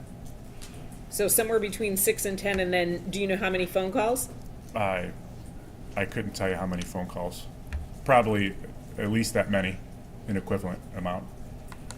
Now, you said that you never asked Mr. Warner for any sort of handwriting comparison where he would write the same sentence over and over again. I guess, or you didn't even try, right? You said he wasn't cooperative, but the reality is you didn't even ask him if he would do it, correct? That's correct. Now, you also used the term "we" when you said blood would likely not be there. Who were you referring to as the "we"? Was that you and Detective Singleton? Yes, in response to information we learned from the medical examiner, Dr. Cho. Now, your interview with Mr. Warner and Mr. Lieb, that was in December of 2022, right before the holidays. Is that accurate? Yes. And then Ms. Warner went missing on or about April 25th, 2021, correct? Yes. Would you expect every detail of a memory to be the same from April of 2021 to December of 2022? Every detail, no, but if my wife went missing abruptly, I'm not I would... asking about what you would do. I'm asking, as a police officer, would you expect when someone is talking about something multiple times in a year, at that point, and roughly 8 months later, would you expect the narrative to be exactly the same? The narrative? Yes. You wouldn't expect any difference in detail? There would be variation to detail, but the narrative would remain consistent if it was truthful. Sure. So a consistent narrative, but details would be different. I think that's what Yes. you just said, Yep. correct? And then did Mr. Warner ever tell you, his memory isn't always the greatest? I wouldn't deny that he's told me that, but I can't think of a particular time that he would have said that to me. I have no additional questions. Thank you, sir.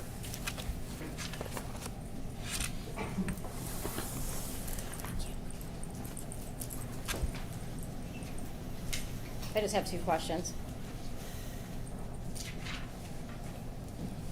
The device that you seized in May of '22 and sent to the lab, is that the device you were indicating the iCloud was placed on in the fall of '21? Does that make sense?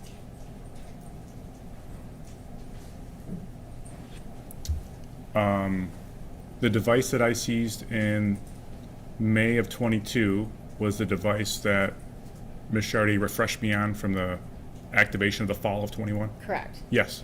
Do you That's my belief, it's my understanding. Okay. Do you know if between April 29th, 2021 and May 2022, when you seized that phone, if there was another phone in the interim that had that information on it? Between 4/29/21 and when I seized it? Correct. Do you know if there was a separate device that had that information on it? No. Okay. The conversations between Kevin Greca and the defendant, sometimes did they discuss fishing? Yes. Did they discuss hunting? Yes. Did they discuss Canada? Yes. Talk about camping?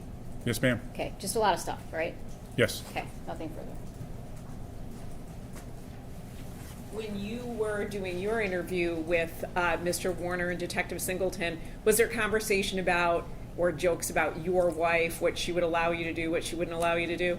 Are you going to tattle on me? Ms. I Shardy? am. Hopefully, she's not listening to this. I'm in trouble, I can She's at promise work, you. Right. Right. But yes, that's accurate. Yes, You ma'am. engaged in that same sort of banter, so to speak, correct? Yes. Maybe to a lesser degree than Detective Greca, but still existed, correct? Yes, ma'am. Thank you. No additional questions. Nothing further.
Okay, we have several questions from jurors. The first is, did you ever do any tests for blood in the house, bucket for JCB, spray barn, or safe? Some testing was done initially by the FBI in the fall of '21, but by the time we got involved, we did not observe a need to do so. Okay, the follow-up question I think you answered, but I'll ask it anyways, is if yes, did any of the tests come back positive for blood? None of the tests that were done in the fall by the FBI came back positive.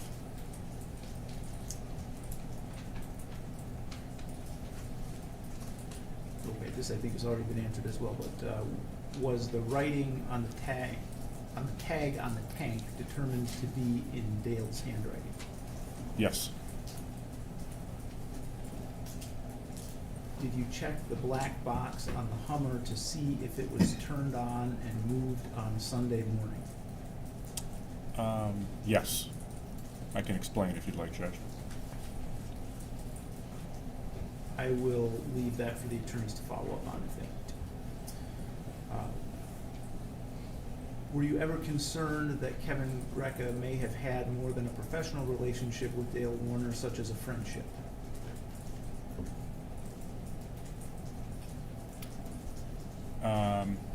No.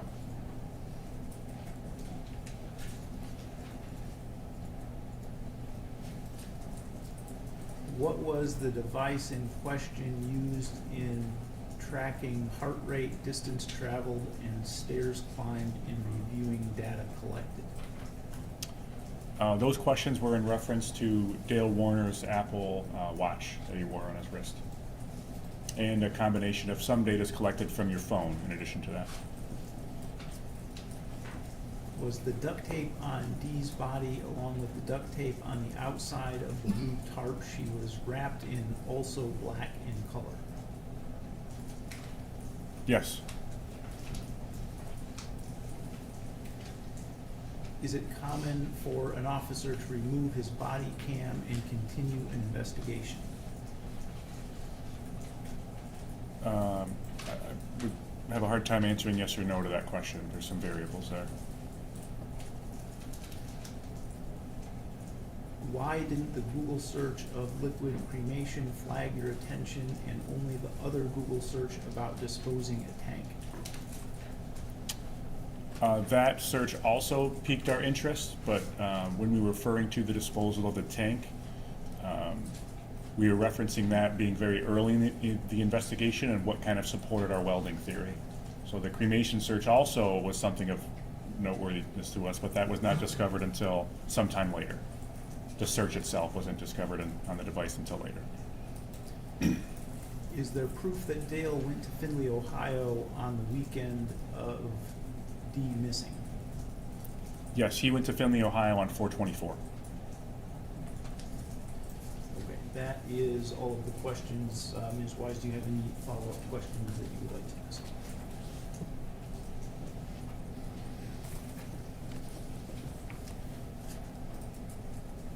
You indicated that you did something with a black box on the Hummer. Yes. What black box are you talking about? The black box is a common term used for a portion of the computer in the car that police or other investigators may use if the vehicle is involved in a crash or accident. So in other words, if in a separate unrelated example, if you were to be in your vehicle and collide with another vehicle, the black box is very likely to contain the rate of impact, if you're wearing your seatbelt, if you applied the brakes, some information like that. Some more advanced models also have some additional data. In this instance, we reviewed the specific Hummer in question with a person from our department that specializes in that type of information extraction along with other information extraction from vehicles. And unfortunately, we were unable to obtain any data from the specific Hummer based on how old it was. And I believe that you already answered this question, but I just want to follow up. As far as after you found Dee Warner's body, were you able to locate that safe that was in the spray barn? The specific safe that I observed on the property I never found again, which is why I found a similar make and model elsewhere. The Dale Warner's Apple Watch that we talked about earlier, Yes, ma'am. I believe when Ms. Chartier pointed out to the section of the police report where that data was that limited data that you were given by the Lenawee County Sheriff's Department? Limited, especially in comparison to what we received later on. Okay, and describe what you mean by limited. Going back to the type of extraction that was done from his device with that, the metaphor I gave about the B-level license, when we later did it with that A-level license, I was able to get more in-depth data for those hours that she was referencing.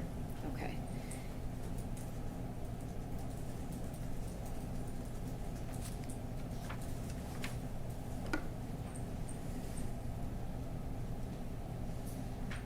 Did you do anything additional with that data? Yes, I evaluated the more in-depth data. Yes, ma'am. Okay, you did that independently, not with any assistance from anybody with Apple or a doctor or anything like that? That's correct.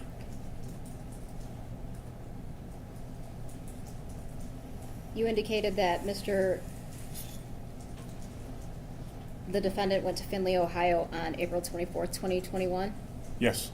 Okay, and he didn't spend the night in Finley that night, correct?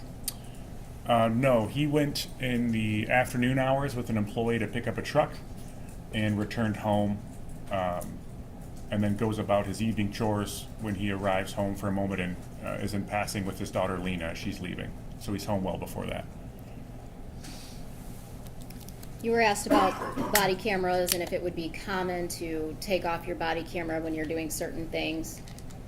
And you indicated that's not a yes or no. Can you describe what you mean by that?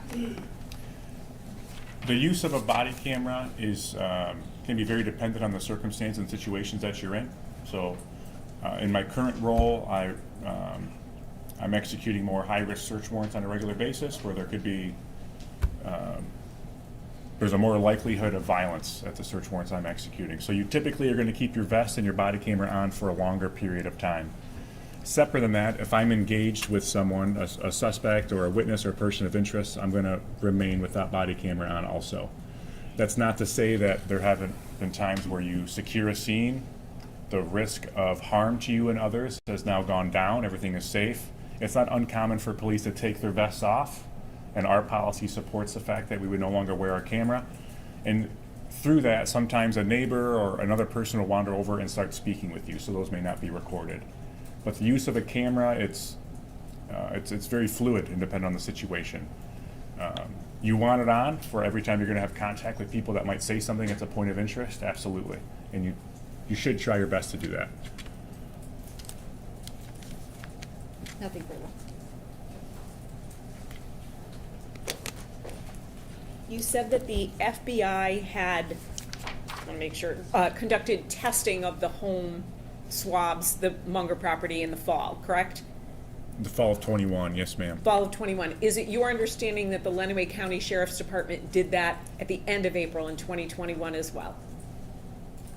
I don't know that to be true, no ma'am. Did you review any report that indicated that? I could be wrong, ma'am, but I don't recall any. Would looking at a report refresh your memory? Yeah, yes, please. Again, I'd like to know his basis of knowledge if he wasn't there with the sheriff's department and he's just reviewing reports, his testimony would be hearsay.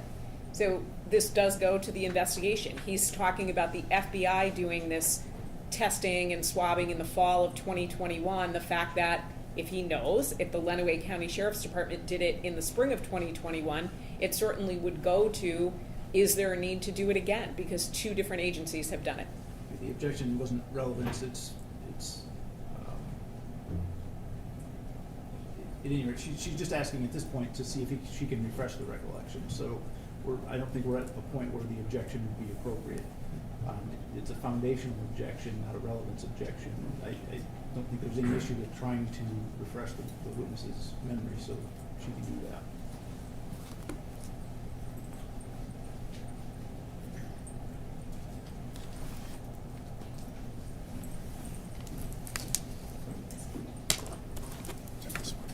Thank you. There's also a lab report if you would like to see that as well. Which lab report are you looking at? Number 3.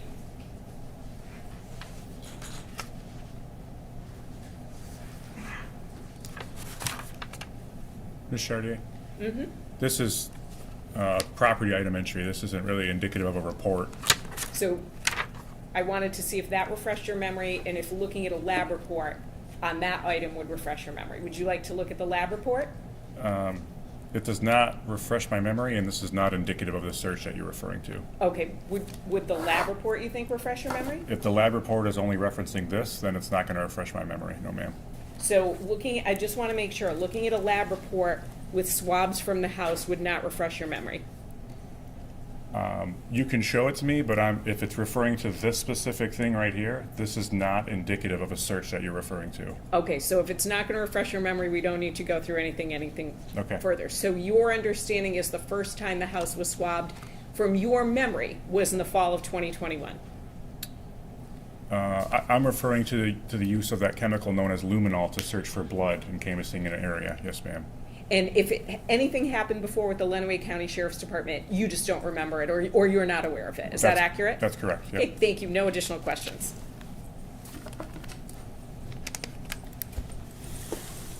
Thank you. Nothing further. Thank you, sir. You can step down.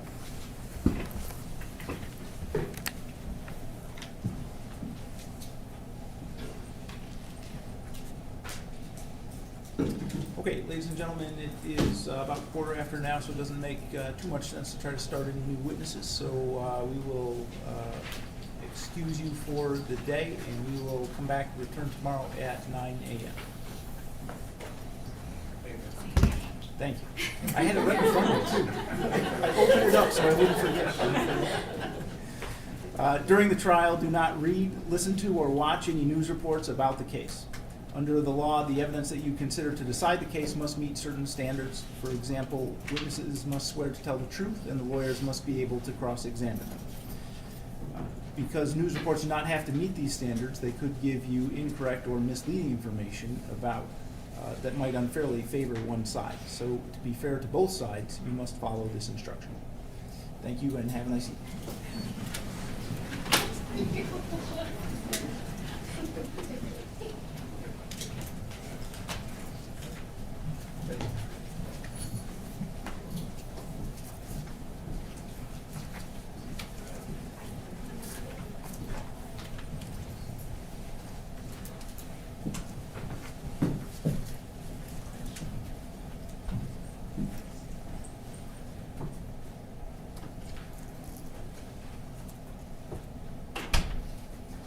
Okay, is there anything at this point that we need to address outside the presence of the jury?